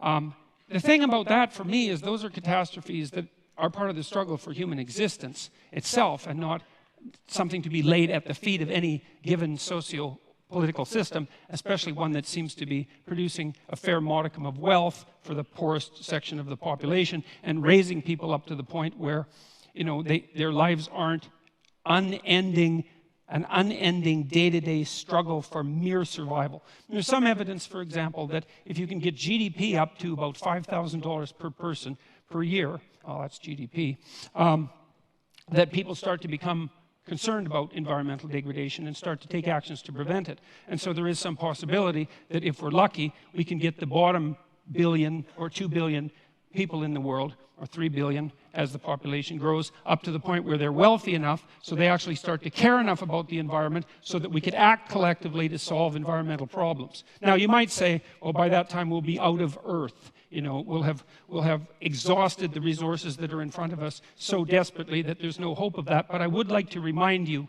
of a famous bet between Julian Simon and the biologist at Stanford who wrote, Paul Ehrlich, who wrote The Population Bomb. They bet, Ehrlich, who thought we were going to be overpopulated by the year 2000, bet Simon that by the year 2000, commodity prices would have increased dramatically as a consequence of evidence that we were running out of material resources. They made a famous bet over a 25-year period, and Ehrlich paid off Simon in the year 2000 because commodity prices went down and not up. And so there is no solid evidence that the fact that our population is growing, and will peak out, by the way, at about 9 billion, there's no solid indication that the consequence of that is that we are, in fact, running out of necessary material resources. And so it's a danger, but it's not a danger that's proven. And there is some utility in considering that the addition of several billion more brains to the planet, especially if they were well-nourished brains, as they increasingly are, might help us generate enough problem solvers so that we can stay ahead of the looming ecological catastrophe as our population balloons outwards. Now, we're going to peak at 9 billion. It's not much higher than we are now, and it looks like we might be able to manage it. The other thing is that I didn't hear an alternative, really, from Dr. Zizek. You know, he admitted that the rise to success of the Chinese was in part a consequence of the allowance of market forces, and decried the authoritarian tendencies, and fair enough, that's exactly it. It also seemed to me that the social justice group identity processes that Dr. Zizek was decrying are, to me, a logical derivation from the oppression narrative that's a fundamental presupposition of Marxism. So there, I never heard a defense of Marxism in that part of his argument as well. And so for me, again, it's to ask, what's the alternative? I also heard an argument for egalitarianism, but I heard it defined as equality of opportunity, not as equality of outcome, which I see as a clearly defined Marxist aim. I heard an argument for a modified social distribution of wealth, but that's already part and parcel of most modern free market states, with a wide variation and an appropriate variation of government intervention, all of which constitute their own experiment. We don't know how much social intervention is necessary to flatten the tendency of hierarchies to become tilted so terribly that only the people at the top have everything and all of the people at the bottom have nothing. It's a very difficult battle to fight against that profound tendency, much deeper than the tendency of capitalism itself, and we don't exactly know what to do about it. So we run experiments, and that seems to be working perfectly reasonably, as far as I can tell. Let's see. Well, I'll close with this. Capitalism in the free market, well, that's the worst form of social organization possible, as I said, except for all the others. There is a positive relationship between economics measured by income and happiness, or psychological well-being, which might be the absence of misery. I certainly do not believe, and the evidence does not suggest, that material security is sufficient. I do believe, however, that insofar as there is a relationship between happiness and material security, that the free market system has demonstrated itself as the most efficient manner to achieve that, and that was actually the terms of the argument. So thus, if it's capitalism versus Marxism with regards to human happiness, it's still the case that the free market constitutes the clear winner. And maybe capitalism will not solve our problems. I actually don't believe that it will. I've in fact argued that the proper pathway forward is one of individual moral responsibility aimed at the highest good. It's something for me that's rooted in our underlying Judeo-Christian tradition that insists that each person is is sovereign in their own right and a locus of ultimate value, which is something that you can accept regardless of your religious presuppositions, and something that you do accept if you participate in a society such as ours. Even the fact that you vote, that you're charged with that responsibility, is an indication that our society is structured such that we presume that each person is a locus of responsibility and decision-making of such import that the very stability of the state depends upon the integrity of their the integrity of their character.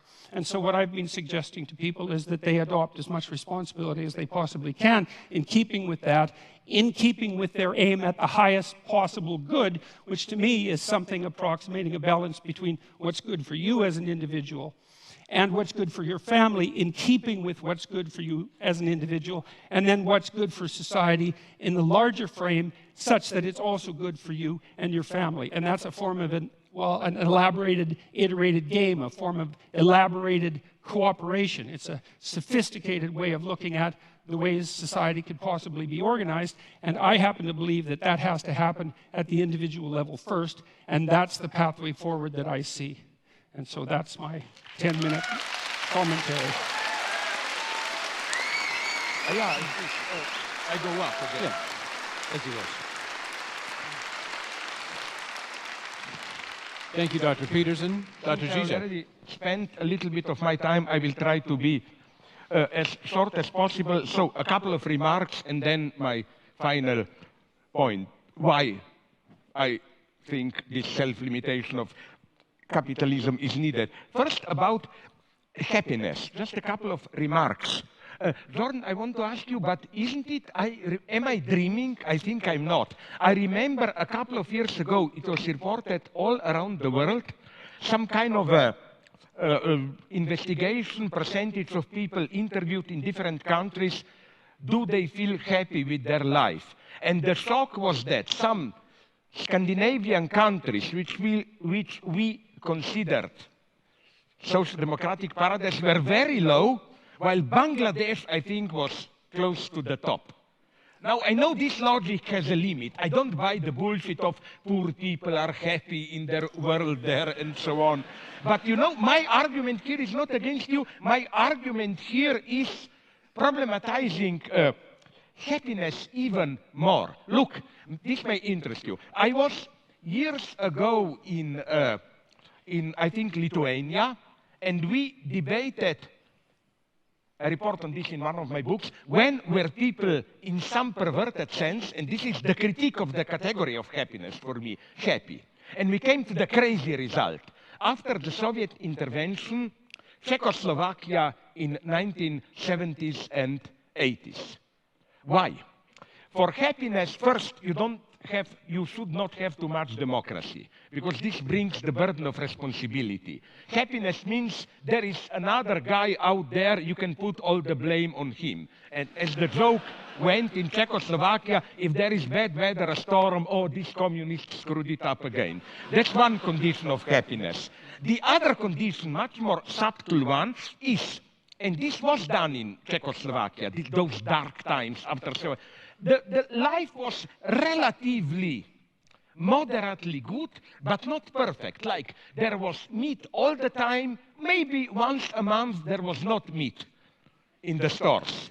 It was very good to remind you how happy you are the other time.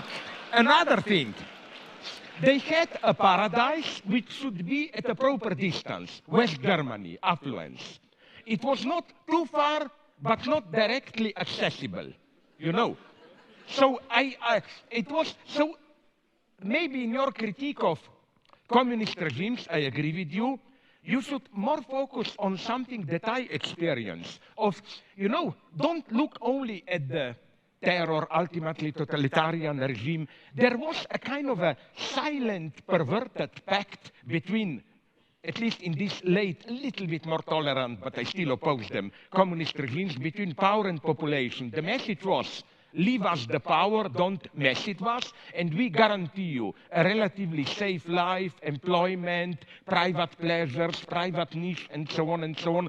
So I am not surprised. But again, this is not for me the argument for the communists, but against happiness. That, you know, people said when the wall fell down, what a wonder in Poland.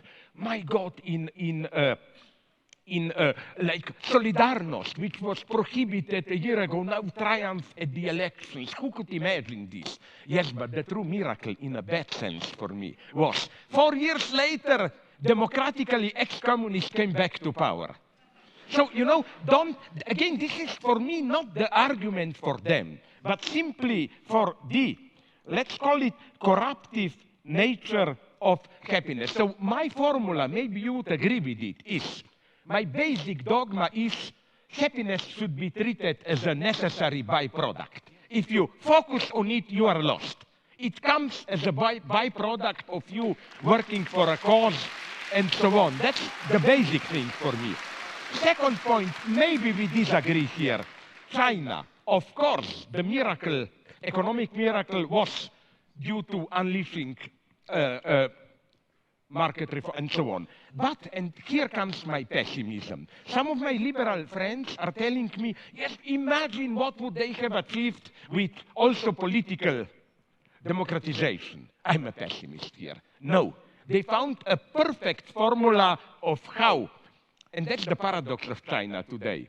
The Communist Party is the best manager of capitalism and protector against workers. The truly dangerous thing in China today is not to flirt with Western ideas, is to organize trade unions, this is what worries me. This perfect combination between unleashing capitalism and still the authoritarian rule, or to put it in another way, my worry is that today, all around the world, this eternal marriage between capitalism and democracy is slowly disappearing. Till now, I admit it, capitalism needed from time to time some 10, 20 years of dictatorship. When things started to improve, democracy returned. Chile, South Korea, and so on. I wonder if we are still at that. Now, just very quickly, your basic point in the introduction, in your introduction. You know, I'm tempted to say, the way you presented Communist Manifesto, the simplified image, and so on, it's crazy to say, but on many points I agree with you, and it's a very complex argument. Marx didn't have, for example, a good theory of how social power exists. His idea was simply with disappearance of class structure. It's secretly, although he wouldn't have accepted it, a technocratic dream. Like, by experts, social life will be run as a perfect machine. Although he was at least aware of the problem, which is why he was so enthusiastic, Marx, about Paris Commune, you know, which was precisely not centralized power. So I'm not just defending Marx. I'm saying it was not clear to him. And so let's drop that. Maybe I have more interesting things to say. Another point. Nonetheless, at one point I'm ready to claim, where did you find this? This goes maybe for today's politically correct jerks and so on, that this egalitarianism. There is one passage in his late critique of Gotha program where Marx directly accesses the problem of equality. And he dismisses it as a strict bourgeois category. Explicitly. For him, communism is not egalitarianism. It's, yes, hierarchies, but not based on capitalism. Okay, I'm not totally defending here Marx. I'm just saying, don't reproduce to Marx. Okay, but to conclude, because, yes, I want to keep my promise to be a little bit shorter. You know, I agree with you on many points, but you know what's my problem with my problem that I was aiming at? With all the openings, I know we don't know really what is happening with ecology and so on. And this is okay, let's take oceans. You mentioned them. But isn't it, for me, correct me if I'm wrong, and I don't mean this rhetorically, maybe I'm really wrong, but the problem of oceans, the only way for me is some kind of cooperated international action and so on. You cannot simply leave it to the market. That's what I'm saying. This is the fateful limit that I see. About this diminishing poverty and so on, I am aware of it. I tend to agree with it. But I, at the same time, see so many explosive tensions. For example, do you know about South Africa?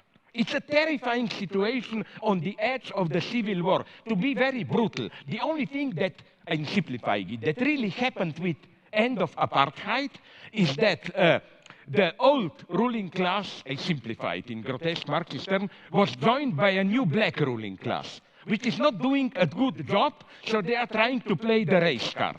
It's still the consequence of white colonialism and so on and so on, but tensions are terrifying. And here I was pleading for not abolishing borders and so on, but this type of, I don't know how to put it, global change, cooperation, like, again, the example of Congo that I mentioned, or like forget that killing of that guy Khashoggi, it's horrible, but the true nightmare is Yemen today. I mean, you said somewhere that we should well think without engaging in large-scale reform what the consequences will be. Okay, very briefly, I agree with you that the gap of standard Marxism was that the proletarian revolution will be a place where you do something and you know exactly what you do. If there is a lesson of the 20th century, is that this tragic logic, you want something maybe good, the result is catastrophic, holds absolutely also for revolutions and so on and so on. In spite of all this, and I don't know what forum will it have. I'm not pleading for a new Leninist party or whatever. I'm just pleading for new forums of international cooperation and so on. I agree with you when you said the majority of us is not even really aware of the seriousness of, especially the poor, of ecological problems and so on. And I think, would you agree that the situation is here much more subtle and obscene? It's that logic that in psychoanalysis is called disavowal, Verleugnung. In French, je sais bien, mais quand même. We know ecological problems, but we don't really take them seriously. And here I see problems, and I don't see an easy way out. I am a pessimist, if you ask me. When people say, no, but they are growing, protests are growing, and so on and so on. Yes, I'm listening to this story from when I was young, you know. They are growing, and then look what happened. The mega tragedy is, for me, for example, what happened to Syriza. They were elected for change, whatever, and they become, and I'm not blaming them, they become the perfect executors of austerity program. So I just see problems. I'm a pessimist. And I'm not a radical pessimist. But you have to, maybe here we are different. I noticed with your final speech, that final moments of your intervention, that it's very strange, because usually Marxists have this stupid optimist anthropology. Just get rid of capitalist terror and we will all be happy. My God, I'm much more a pessimist. I don't believe in human goodness. I never underestimate evil, never underestimate envy. I mean, it's part of my nature. In Slovenia, we have a wonderful story. A godlike figure comes to a farmer, and I will stop immediately, and asks him, I will do to you whatever you want. Just, I warn you, I will do twice the same to your neighbor. You know what Slovene farmer answers? Fine, take one of my eyes. You know, we are in this. Don't underestimate this. I don't see any simple, clear way out. Thank you.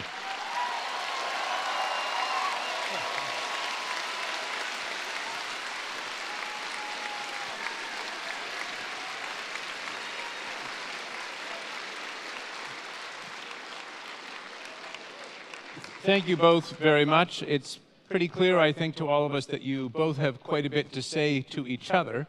And so... And to ourselves. And so I think before we jump to some audience questions, I thought it would be nice to give each of you a chance to ask a response or ask a question or two from each other. So starting with you, Dr. Peterson. Maybe you want simply to counterattack. It wasn't fair to... Well, I've only... To do your reply. I had 3 questions, and 2 of them are now completely irrelevant. And so I have one left, I guess. and I'm not sure that it's a fair question, but maybe it seems to me to be a fair question. Okay. You're a strange Marxist to have a discussion with. And, well, but here's why. This is not an insult by any stretch of the imagination. I mean, one of the things that struck me when I was looking at your work was that well, first of all, you're a character, you know, and that's an interesting thing. Like Is this an insult or not? It's not an insult. It's a sign of originality, and it's a sign of a certain amount of moral courage, and it's a sign of a certain temperament, and it makes you humorous and charismatic and attractive, and I think you appeal to young people the way that outside intellectual rebels appeal to young people. And so those are all positive things that can be used positively or negatively. And my question is, like, it seems to me that your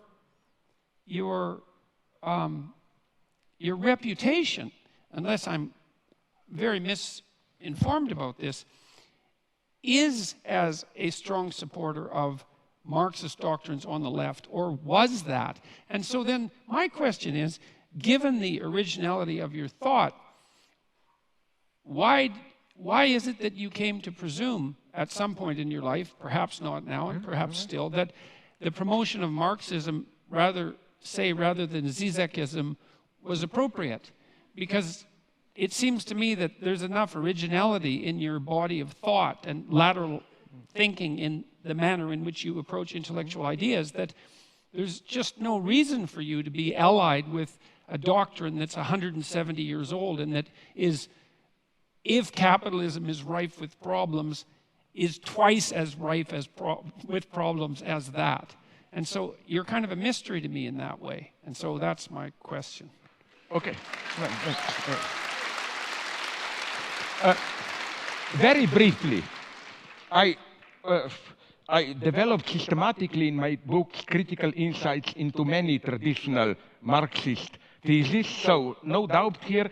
You know what I still admire nonetheless in Marx? Not those simplicities of Communist Manifesto, but I still think that his so-called critique of political economy, capital, and so on, is a tremendous achievement as a description of the dynamics of capitalist society. And if you read it closely, Marx is much more ambiguous and open there. For example, he mentions, apropos what you referred to, he mentions that law of diminishing return, like while crisis will arrive necessarily, poor are getting poorer. But then he is honest enough to enumerate 7 or 8 counter tendencies. And if you read him closely, you will see that precisely those tendencies prevailed later. Or forget Communist Manifesto, go to read his political analysis of its unsurpassable 18 Brumaire and so on of the 1848 revolution, which are incredibly complex, no traces of that class binary there. Marx deals with middle classes with crucial, lumpen proletariat with the ambiguous role of intellectuals and so on and so on. But basically, what I was pleading for, and I like to put it in paradoxical terms, was for a return from Marx back to Hegel. I define myself more as a Hegelian. Why? Hegel is considered a madman, you know, the guy absolute knowing and so on and so on. No, Hegel is much more modest and open. The danger in Marxism is for me this teleological structure. We are at the 0 point, but there is a unique chance of a reversal into a new emancipated society and so on. And the danger here is that of self-instrumentalization. Proletarian Communist Party is an agent of history which knows the laws of history, to put it, follows them, and so on. That's the catastrophe. In Hegel, such a position is strictly prohibited. In Hegel, whenever you act, you err. So, you know, you have to, there is no position of this pure acting where you know what you are doing and the result will be. So this would be my main point. So yes, my formula is kind of ironically, I know Hegel is the greatest idealist, materialist reversal of Marx by turning back to Hegel. For Hegel says in a part that people don't read, Introduction to Forward to Philosophy of Right, he says explicitly that the owl of Minerva takes off in the evening when there is dusk. So philosophy can just grasp a social order when it's already in its decay. Philosophy cannot see into the future. It's radical openness. We need this openness today. The tragedy today, maybe we agree here, is that we really don't have a basic, how should I call it, cognitive mapping. I don't think we have here a clear insight into where we stand, where we are moving, and so on and so on. So I'm much more, again, sincerely of a pessimist. Please, yeah, reply. Can I ask you now a question? Let me respond, Yeah, and then you can ask me a question. Of course. So, Sorry. well, I don't have anything to quibble about with what you just said. But. Well, no, there's not even a but, really. It's that even if what you said about Marx's more sophisticated thought is true, I think the unfortunate reality is that any support for Marxism,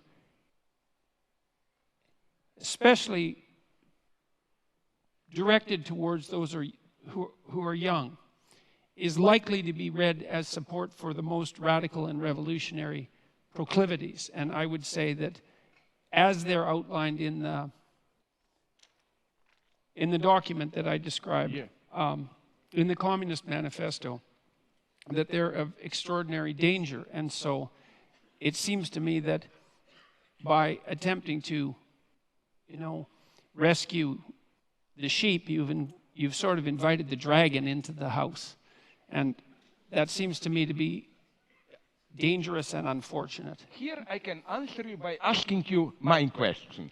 Because, very naively, you mentioned, first, do you really, where did you find the data that I simply don't see it? Okay, let me begin by this.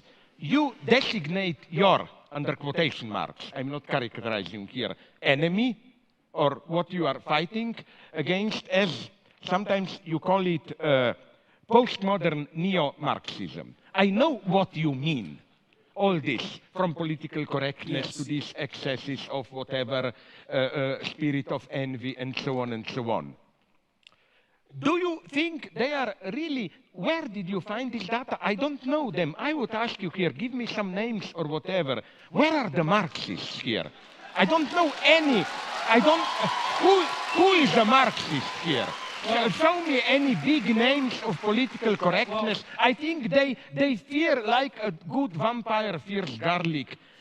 This is why they are already, the one who is not a Marxist, but at least approaches economic topic, Bernie Sanders, he is already under attack as white male and all that stuff and so on.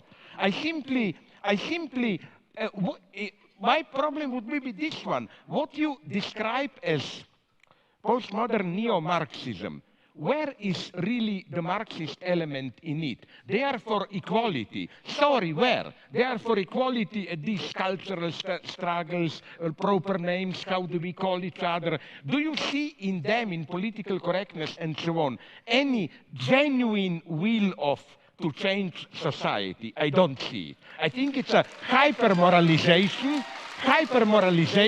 which is a silent admission of a defeat. That's my problem. Why do you call, it's not a rhetorical question for politely saying you are an idiot, you don't know what you're talking about.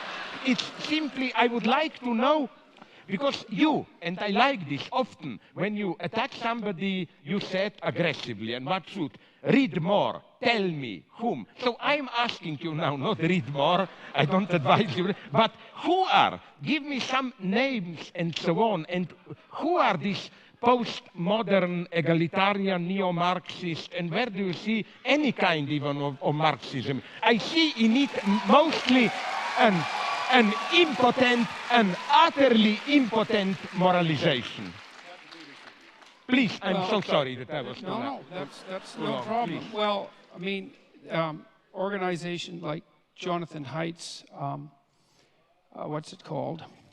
Heterodox Academy, and other organizations like that have documented an absolute dearth of conservative voices in the social sciences and the humanities, and about 25%, according to the what I think are reliable surveys, approximately 25% of social scientists in the US identify themselves as Marxists.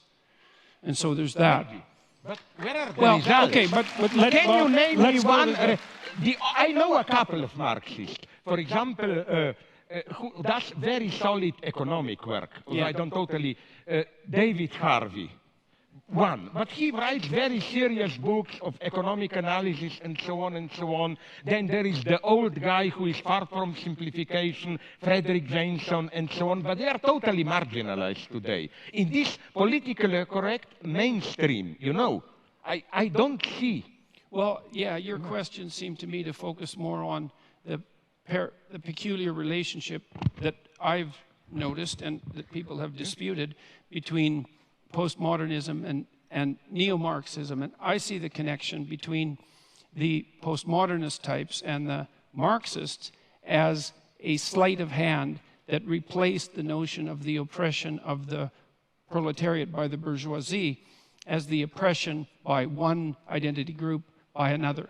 Totally agree with you. Okay, so so now look, we could But have, that's precisely we could- a non-Marxist gesture par excellence. well, that's the, see, I guess that's where we might have a dispute, because I think what happened, especially in France in the 1960s, is as the radical Marxist postmodern types like Derrida and Foucault realized that they were losing the moral battle, especially after the information came out of the Soviet Union in the manner that it came out. That the whole, and so on. yeah, that the whole bloody Stalinist, Yeah.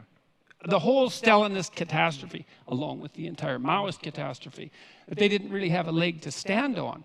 And instead of revising their notion that human history, and this is a Marxist notion, should be regarded as the eternal class struggle between the economically deprived and the oppressors, they just recast it and said, well, it's not based on economics, it's based on identity, but it's still fundamentally oppressor against oppressed. And to me, that meant that they smuggled the fundamental narrative of Marxism and many of its goals back into the argument without ever admitting that they did so. Now, I've been criticized, for this supposition, because people who are postmodernists say, look, one of the hallmarks of postmodernism is skepticism of meta-narratives. It's like, I know that perfectly well. And I also know that Marxism is a meta-narrative, and so you shouldn't be able to be a postmodernist and a Marxist. But I still see the union of those two things in the insistence that the appropriate way to look at the world is to view it as the battleground between groups defined by a particular between individuals defined by a particular group identity, so that the group identity becomes paramount, and then the proper reading is always oppressor versus oppressed. With a secondary insistence that's very similar to Marx's insistence upon the moral superiority of the proletariat, that the oppressors are by definition, because they're oppressed, morally superior. And there's the call for perhaps not revolutionary change, although that comes up above, but change in the structure so that that oppression disappears, so that a certain form of equality comes about. Now, you argued that Marx wasn't a believer in equality of outcome, and I'm not so sure about that, because his notion of the eventual utopia that would constitute genuine communism was a place where all class divisions were eradicated. But and so there's at least... hierarchies. Well, there's at least an implication that okay. the most important of the hierarchies had disappeared. And so maybe he had enough sophistication to talk about other forms of hierarchies. But if that's the case, then I can't imagine why he thought that the utopia that would emerge as a consequence of the elimination of economic hierarchies would be a utopia. Because if there were other forms of hierarchies that still existed, people would be just as contentious about them as they are now. Like we have hierarchies of attractiveness, for example, that have nothing to do with economics or very little to do with economics, and there's no shortage of contention around that or any other form of ability. And so that's why I associate the social justice types who are basically postmodernist with they're postmodernist with Marxism. It's the insistence that you view the world through the narrative of oppressed versus oppressor. And I think it's a catastrophe. I think it's a catastrophe. And you appear to think that it's a catastrophe as well. Just one sentence, and then you can reply. It's so strange that you mention, for example, somebody like Foucault, who, for me, are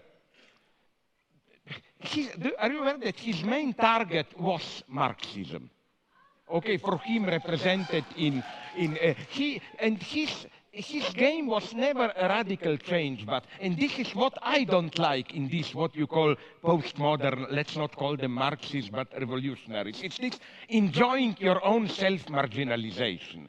The good thing is to be on the margin, you know, like not in the center and so on and so on. It almost made me nostalgic for old communists who at least had the honesty to say, no, we don't enjoy our marginal position. We want to do something central power. I find so disgusting. It's no wonder you don't get invited to lots of places. Yeah. No, you know, Foucault for me embodies this logic of revolution, and by revolution he meant any social change, serious, that small resistances and so on, small marginal places of resistance and so on and so on. So, okay, but let's maybe drop it here if you want, but since you are replying my question, you should have the last word here. No, I'll stop with that. Let's move to the next. We'll get back to these topics, no doubt, as we move forward with the question. So I'm happy to let that particular issue stop. Did you already do your Stalinist manipulation and censored the questions and how? Because this program that he described to us through some screens, questions, and so on, I think it puts him to the one who decides which questions are, as Stalinist what you put in, are the real voice of the people. Yes, and so yes. on. Well, hopefully we can trust him. Let's move on from that. At heart this evening, we're talking about happiness. At least that's the frame of the debate that we have tonight. And you've both been, in your work and also tonight, very critical of happiness as mere hedonism, pleasure-seeking, or even simply as a feeling. What does true or deeper human happiness consist of, and how is it attained? I don't care. Well, I don't, first of all, there's something you said 5 minutes ago or so, I think you were still at the podium, that I agree with profoundly, which is that happiness is a side effect. It's not a thing in itself. It's something that comes upon you.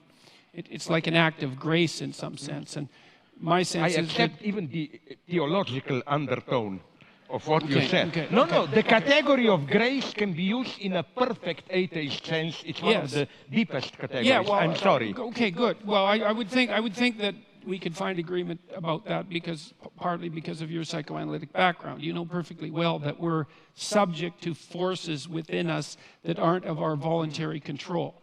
And certainly happiness is one of those, because you cannot will yourself to be happy. You might be able to will yourself to be unhappy, but you can't will yourself to be happy. There are certain preconditions that have to be met that are quite mysterious in order for you to be happy, and then it happens. And then maybe, if you're wise, you regard that as a minor incomprehensible miracle that somehow you happen to be in the right place at the right time. Now, I've made the case that the most effective means of pursuing the good life, which is not the same as pursuing happiness, is to adopt something like a stance of maximal responsibility towards the suffering and malevolence in the world.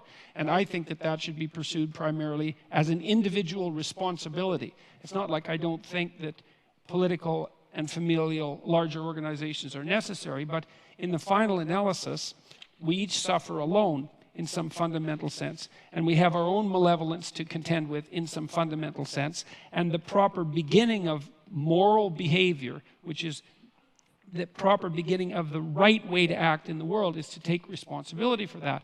I think you do what you can to conceptualize the highest good that you can conceptualize. That's the first thing, to develop a vision of what might be. And it has to be a personalized vision as well as a universalized vision. And then you work diligently to ensure that your actions are in keeping with that, and you allow yourself on that pursuit to be informed by the knowledge of your ignorance and the necessity for acting and speaking in truth.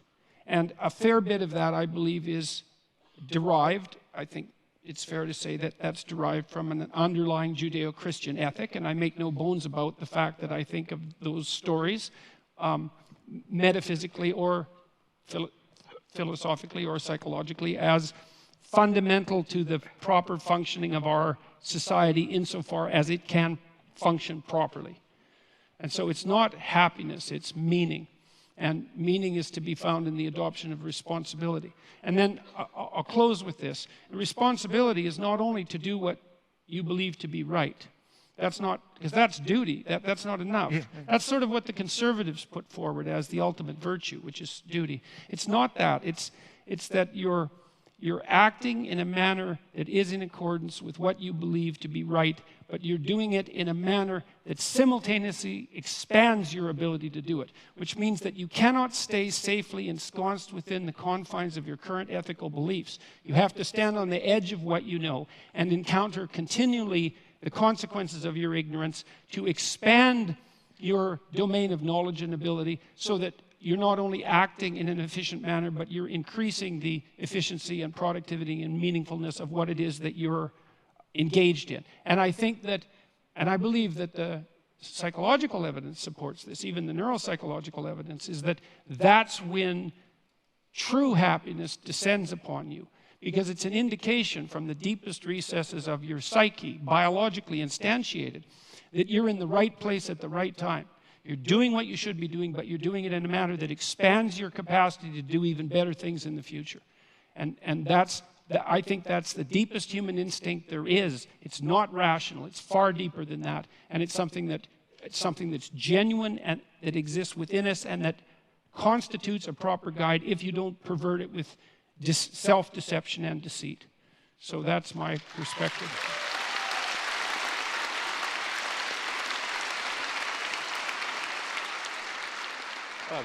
Yeah, okay. I'll try, if you are stupid enough to believe me, to be brief. You know?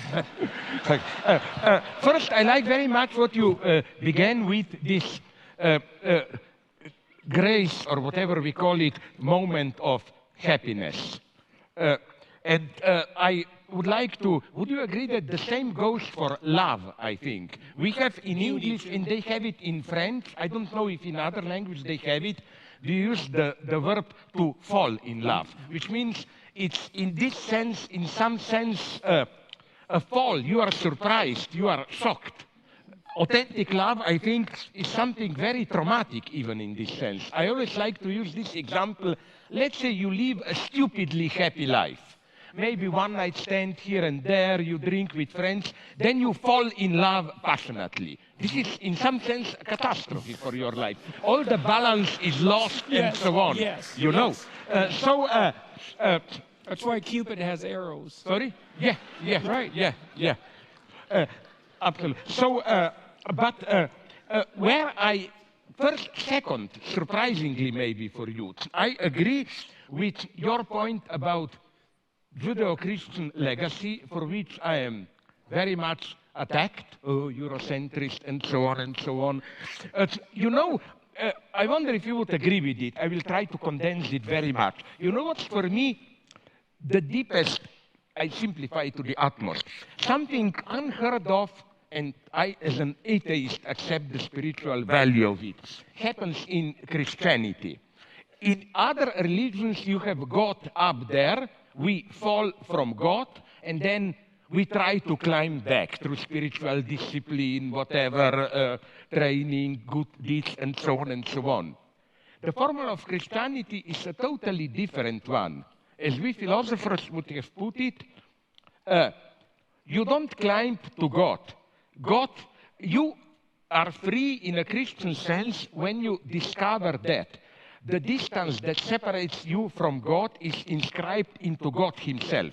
That's why I agree with those intelligent theologists, like my favorite, Gilbert Keith Chesterton, who said that the cross, the crucifixion, is something absolutely unique because in that moment of Eli, Eli, lama sabachthani, God, Father, why have you abandoned me? For a brief moment, symbolically, God himself becomes an atheist in the sense of, you get a gap there. And that is something so absolutely unique. It means that you are not simply separated from God. Your separation from God is part of divinity itself. And we can then put it also in other terms, maybe closer to you, like that. That's why for me, happiness is not some blissful unity with highest value. It's the very struggle, the fall, and so on. And that's why I hope we both worry about what will this possibility of so-called, I'm horrified with it, what Ray Kurzweil calls singularity and this blissful state. I prefer not to know, but the final point, very brief. What I only don't quite get, why do you put so much access to this? We have to begin with a personal change. I mean, this is also the second or which one, I don't remember, forgive me, of your slogans in your book. First set your house in order, then. But I have an extremely common sense, naive question here. But what if in trying to set your house in order, you discover that your house is in disorder precisely because the way the society is messed up, which doesn't mean, okay, let's forget about my house. But you can do both at the same time, and I would even say, I will give you now the ultimate example, yourself. Isn't it that you are so socially active because you realize that it's not enough to tell to your patients, set your house in order.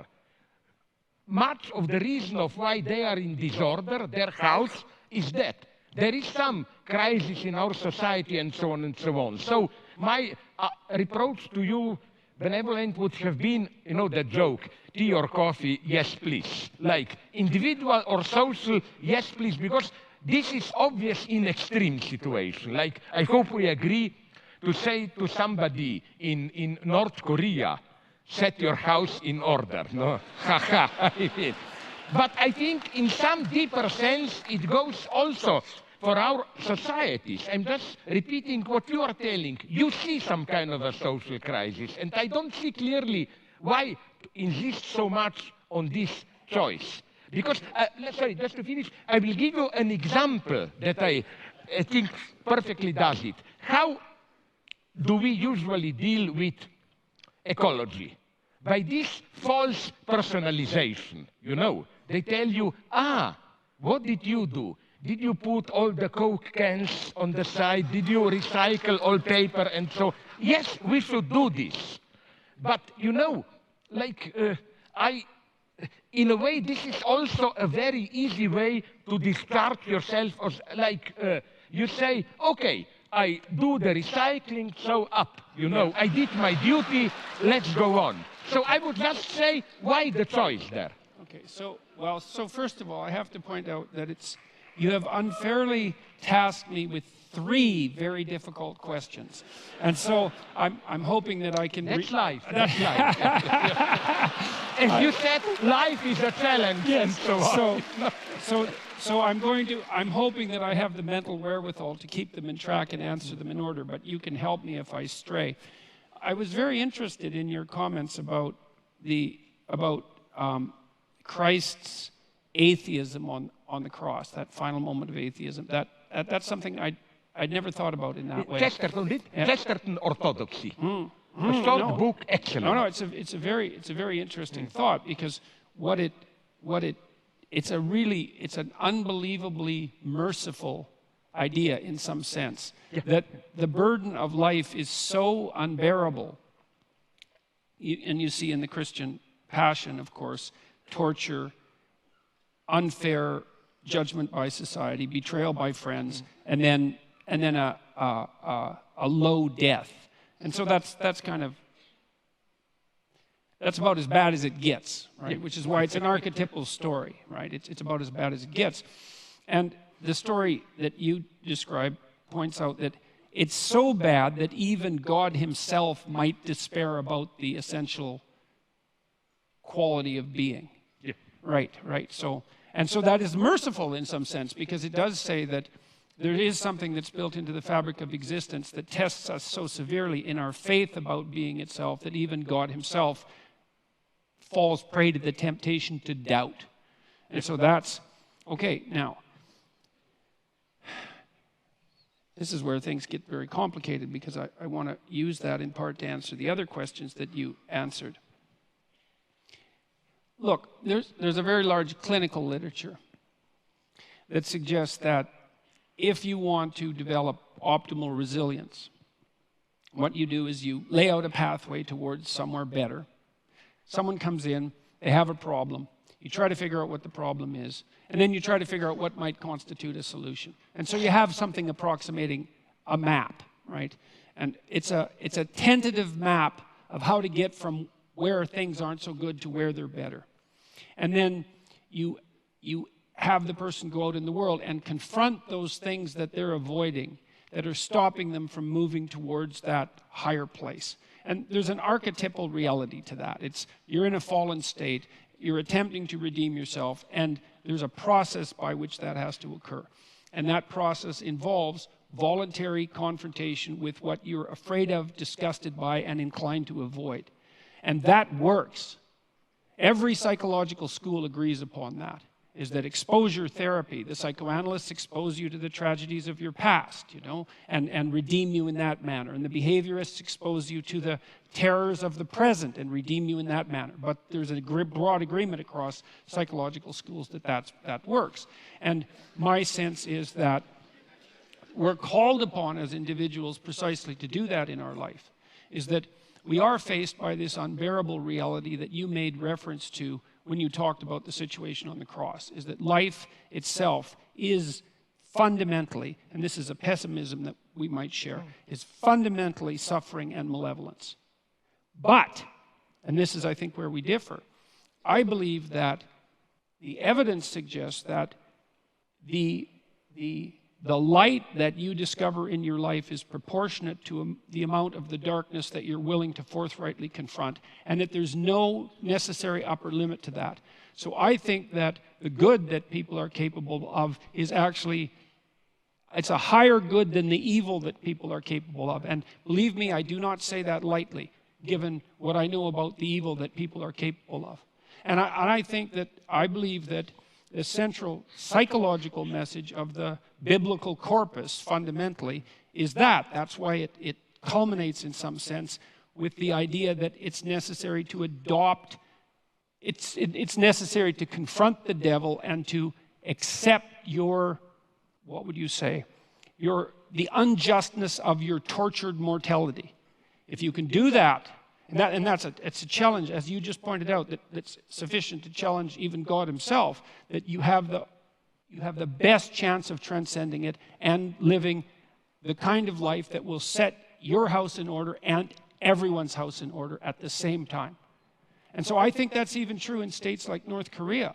And I'm not asking people to foolishly immolate themselves for pointless reasons, when I'm working with people who are clinically and they have a terrible oppressor who's their boss at work, I don't suggest that they march in and tell them exactly what they think of them and end up on the street. It's not helpful, And so the pathway towards adopting individual responsibility happens to be a very individual one. But I do believe that the best bet for most people is to solve the problems that beset them in their own lives, the ethical problems that beset them, that they know are problems, and that they can set themselves together well enough so that they can then become capable of addressing larger scale problems without falling prey to some of the errors that characterize, let's say, over-optimistic and intellectually arrogant ideologues.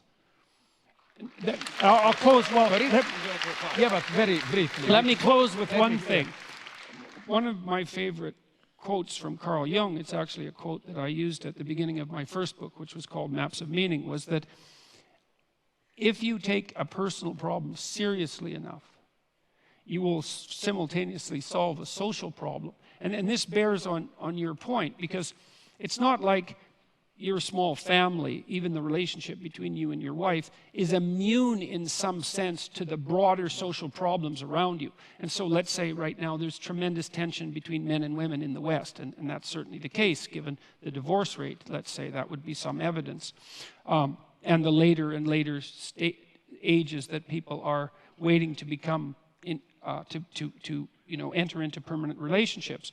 There's a real tension there. And then if you do establish a relationship with a woman or a partner, but we'll say a woman in this particular case, you are instantly faced with all of the sociological problems in a microcosm in that relationship. And then if you work those damn problems out, if you can work them out within your relationship, then you can get some insight. It's not complete insight, but you can get some partial insight into what the problem actually is and get the diagnosis right, and you've moved some small measure forward in addressing what might constitute the broader social concern. And what's even better, you're punished for your own goddamn mistakes. And that's another thing I like about the idea of working locally, is that, if I do broad-scale social experiments and they fail, it's like, well, tough luck for the people for whom they failed. But if I'm experimenting on myself within the confines of my own relationship and I make a mistake, I'm going to feel the pain. And that's good, that's just, but it also gives me the possibility of learning.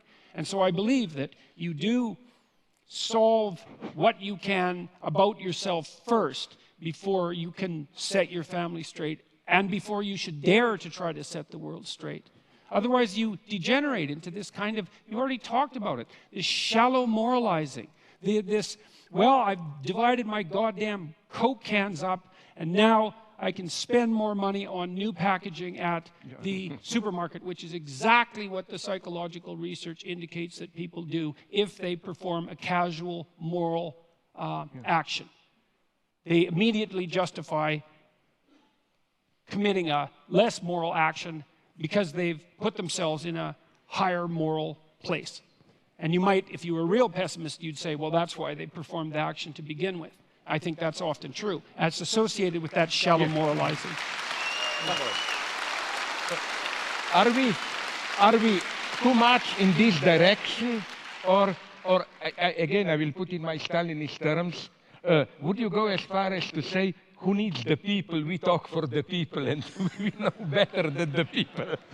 No, because I don't want to take too much of the time for the public, but you know what interests me? Would you then agree, because this is how Hegel reads the story of the fall, that fall really is felix culpa in the sense that for Hegel, before the fall, we are simply animals. It's through the fall that you perceive goodness as what will drag you out of the fall. So in this sense, fall is constitutive of the very, it's not you fall from goodness. You fall, and that's the dialectical paradox. Your fall retroactively creates what you fell from, as it were. And that's the tough lesson for cheap moralists to accept. But where I see, very briefly, maybe a counter question. What fascinates me, we didn't cover this, I didn't cover this, but speaking about ideology, would you agree? What fascinates me more and more is not big ideology in the sense of projects and so on. In our cynical era, people claim, oh, we no longer take them seriously and so on. But And here, for me, social dimensions enters even our intimate space. Implicit beliefs, ideological presuppositions, why not, which we embody in our most common daily practices. For example, probably some of you already know it, I will nonetheless repeat a very shortened version. I was occupied at some point by the structure of toilets in Western Europe. I noticed this specificity of German toilets, where, you know, the sheet doesn't disappear in water, it is there exposed so that you smell it and control it for whatever, and I immediately associated it with German spirit of poetry and reflection and so on. It's a bad joke, but what I'm saying is that in a sense, and I've spoken with some specialists, I was so intrigued by how do you construct toilets, and they admitted it. There is no direct utilitarian reason. It is as if even in something as vulgar as going to the toilet, ideology in this deeper sense is there. Another thing that at the same level, I repeat one of my old jokes, that fascinates me intensely is how it's not just as superficial psychoanalysts claim, we pretend to be moral to believe, but deeply we are cynical egotists. Quite often in today's times, we think that we are free, permissive, and so on, but secretly we are dominated by an entire pathological, or not even often pathological, structure of prohibitions and so on. So we may, and this is what interests me so much, precisely in today's time where, and this is how, would you agree, we would explain these simple facts which may appear weird, that how apparently they tell us we live in permissive times. Take your pleasure, enjoy it. But at the same time, there is probably, so some clinicians are telling me, more frigidity and impotence than ever. Yes. That the lesson of psychoanalysis, I hope we agree, is not this vulgar one. You cannot perform sexually, you go to a psychiatrist, he teaches you how to get rid of authority and so on. It's a much more complex situation. And this is what interests me immensely. All this set of implicit beliefs, how you don't even know, but you know, I will repeat the story that half of you know, and you, my favorite, that Niels Bohr anecdote. You know, he had a house outside Copenhagen, the quantum physics guy, and he had a horseshoe, a superstitious, above his door, yes, and then a friend asked him, but do you believe in it? Why do you have it there? And he said, of course not, I'm a scientist. Why then do you have it there? Because I was told it works. The idea is it prevents evil spirits to enter the house. It works even if you don't believe in it. Yeah. That's ideology today. That's ideology today. It's fundamental. Okay,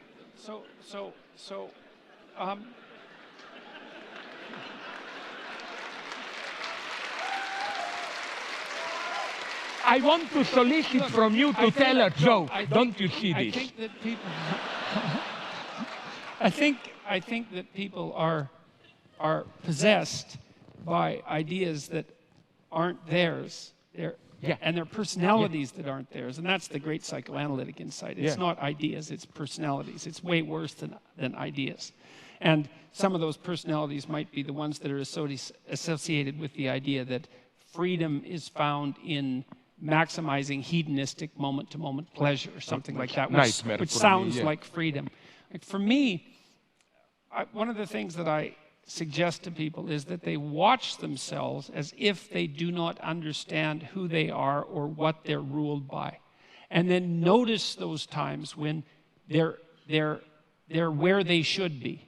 And that's back to our discussion about meaning rather than happiness. It's like you'll see there are times that in your life where you're somewhere or you've done something and all of a sudden you're together.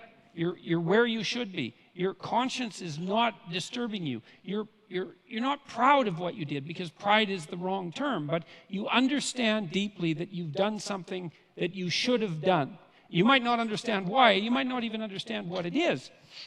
But the study of that can help elucidate the difference between what actually constitutes you, which is a very difficult thing to discover, and what constitutes the accretion that characterizes you because of the, well, let's say your intense proclivity for socialized mimicry. And so, you know, I don't mean you personally, but people are amalgams of everything they've seen and everything every person they've watched. Yes, and everything they've read. And to integrate that and to find the truth that constitutes that integration is an incredibly difficult endeavor. And one of the reasons why in 12 Rules for Life, for example, I suggested that people try to tell the truth or at least don't lie is because one of the ways, apart from pursuing what appears to you to be meaningful, one of the ways of escaping from that possession by the kind of ideology that you're describing, which is it's like an unconscious of unidentified axioms. It's something like that, even though they take personified form. They're like personalities, is to stop saying things you know not to be true. It's a nice pathway forward. The original rule was tell the truth. And I thought, no, that's not any good because you're so biased and limited and ignorant and possessed that you don't know what the truth is. And so you can't be asked to tell it. But everyone does have the experience of being about to say or do something that they know by their own, they know as deeply as they can know anything about themselves, that utterance or action is wrong, and they still do it. Now, my suggestion is try to stop doing that. And one of the consequences, well, you can try in small ways, like you might not be able to manage it in big ways, but now and then, you know, you're tempted to do something that you know to be wrong, and you could not do it. And if you practice that, you get better and better at not doing it, and that means you lie less, and you take the easy route out less, and you pursue hedonic pleasures that cost you in the future less. You start to straighten yourself out. You take the beam out of your eye. That's essentially what you're doing. And over time, you have some modicum of hope that your vision will clear up and you'll be able to see the proper pathway forward. And that's part of the process of redemption. And it seems to me to be in your grasp. You're capable of doing that. You have a conscience. It does inform you from time to time correctly about the difference between good and evil, the consequence, the knowledge, the consequence of the fall that you described, which I think you described in very eloquent terms, and that you can slowly make your way back to the straight and narrow path that's characterized by maximal meaning, but also, see, this instinct of meaning is a sophisticated one. It's not that I'm making a case for the individual, like Ayn Rand makes a case for the individual. That's not it. I'm making a case for individual responsibility. That's not the same thing. It's like there is something that's good for you, but it has to also be good for your family. If it's just good for you, that's not good enough. And if it's good for you and your family and it's not good for society, then that's not good enough either. And so the responsibility is to find a pathway that balances these things in a harmonious manner. It's like I got a lot of this thinking from Jean Piaget and his idea of equilibrated states, right? Is you're attempting to find something like a game that everyone is willing to play that can be played in an iterative manner and not degenerate. Well, hopefully actually ascend, if that's possible, hopefully become a better and better game across time. And I do believe that you can do that. I do believe that you can do that if you're guided by truth, and I do believe that the pathway to that is the phenomenology of meaning. And then the secondary consequence of that is, if you do that, now and then you might be happy. And then you should be profoundly grateful, because happiness, as we already agreed upon, is something like a grace. What basically, sorry. Again, my pessimism comes here. I agree with you, but the danger here ideology can massively enter. You describe a nice situation. You are tempted or ordered or whatever to do something that you know it's wrong.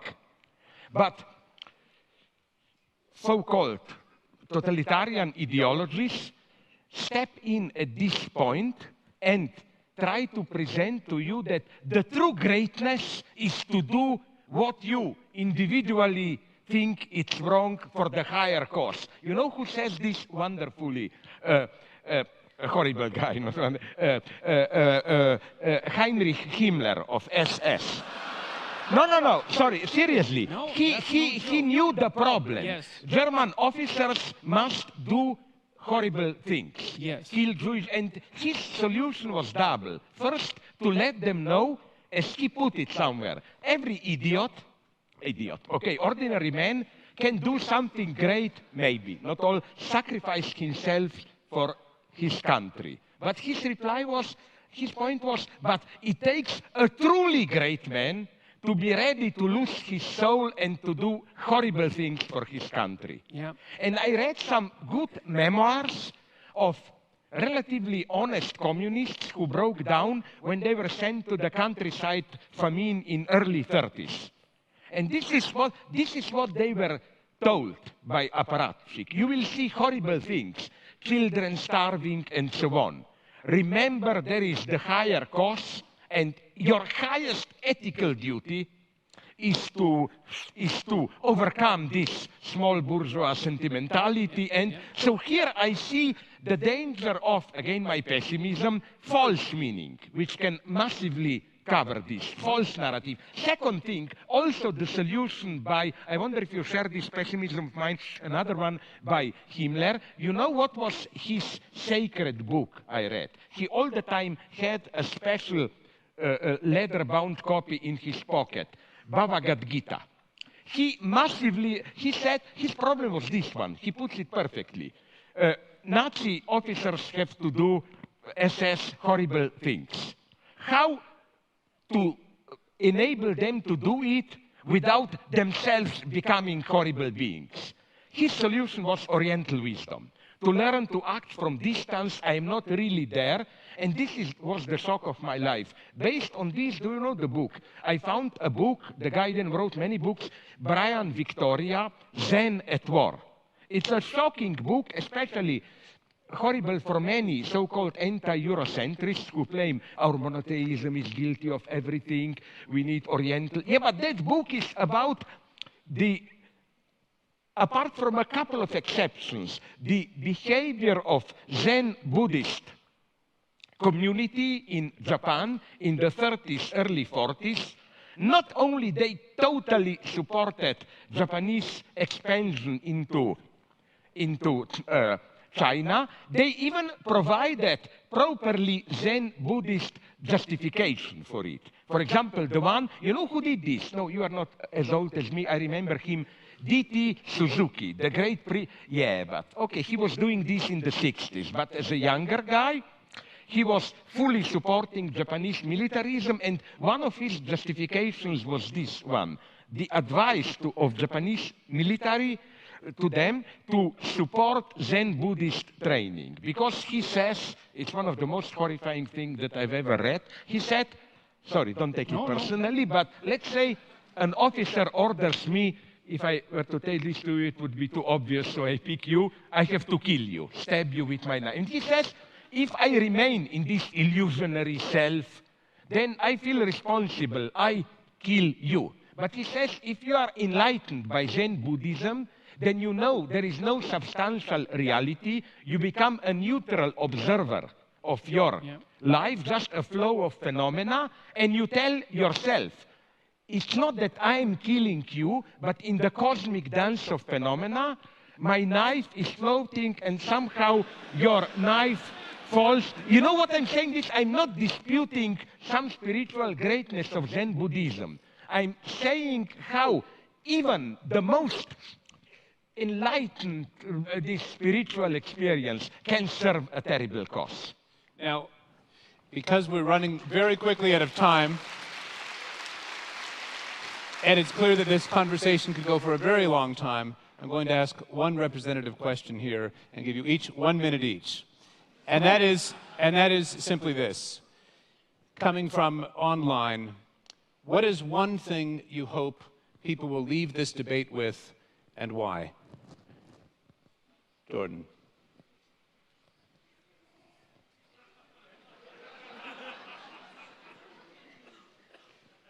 I hope they leave this debate with a belief in the power of communication between people with different views.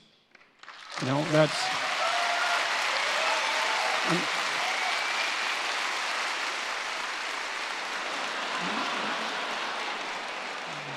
I mean, there is a growing idea on college campuses, tell me if I go over my minute, that there really is no such thing as free speech because people are only the avatars of their group identity and they have nothing unique to say.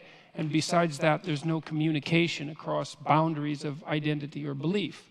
And I think that that's an unbelievably dangerous and pernicious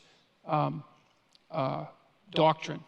And I think that people of goodwill, despite their differences, can communicate, and they can both come out of that communication improved, even though there might be some dissent and some dissent on the way.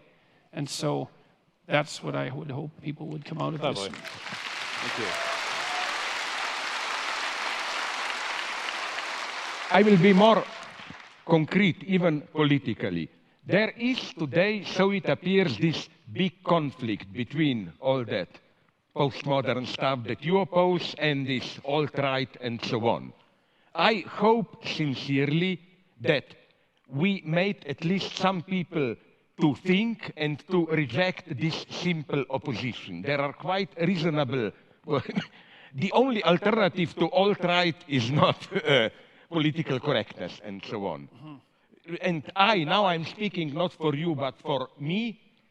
Please, if you are a leftist, don't feel obliged to be politically correct. Think, don't be afraid to think. And especially, would you agree, one great version of not thinking is how immediately, if they don't agree with you, you are labeled a fascist.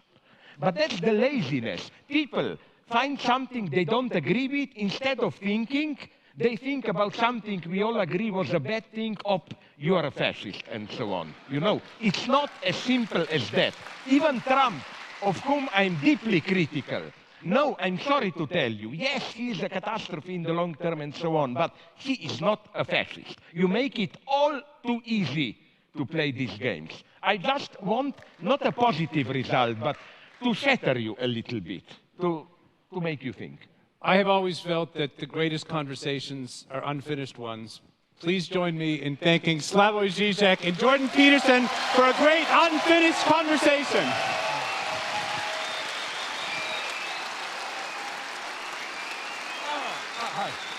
It's nice that we survived this. I mean, no. Thank you so much.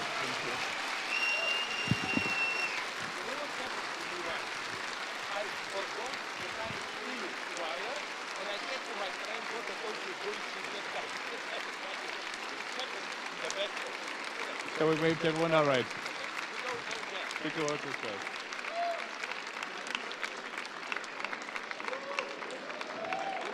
Good night, everyone.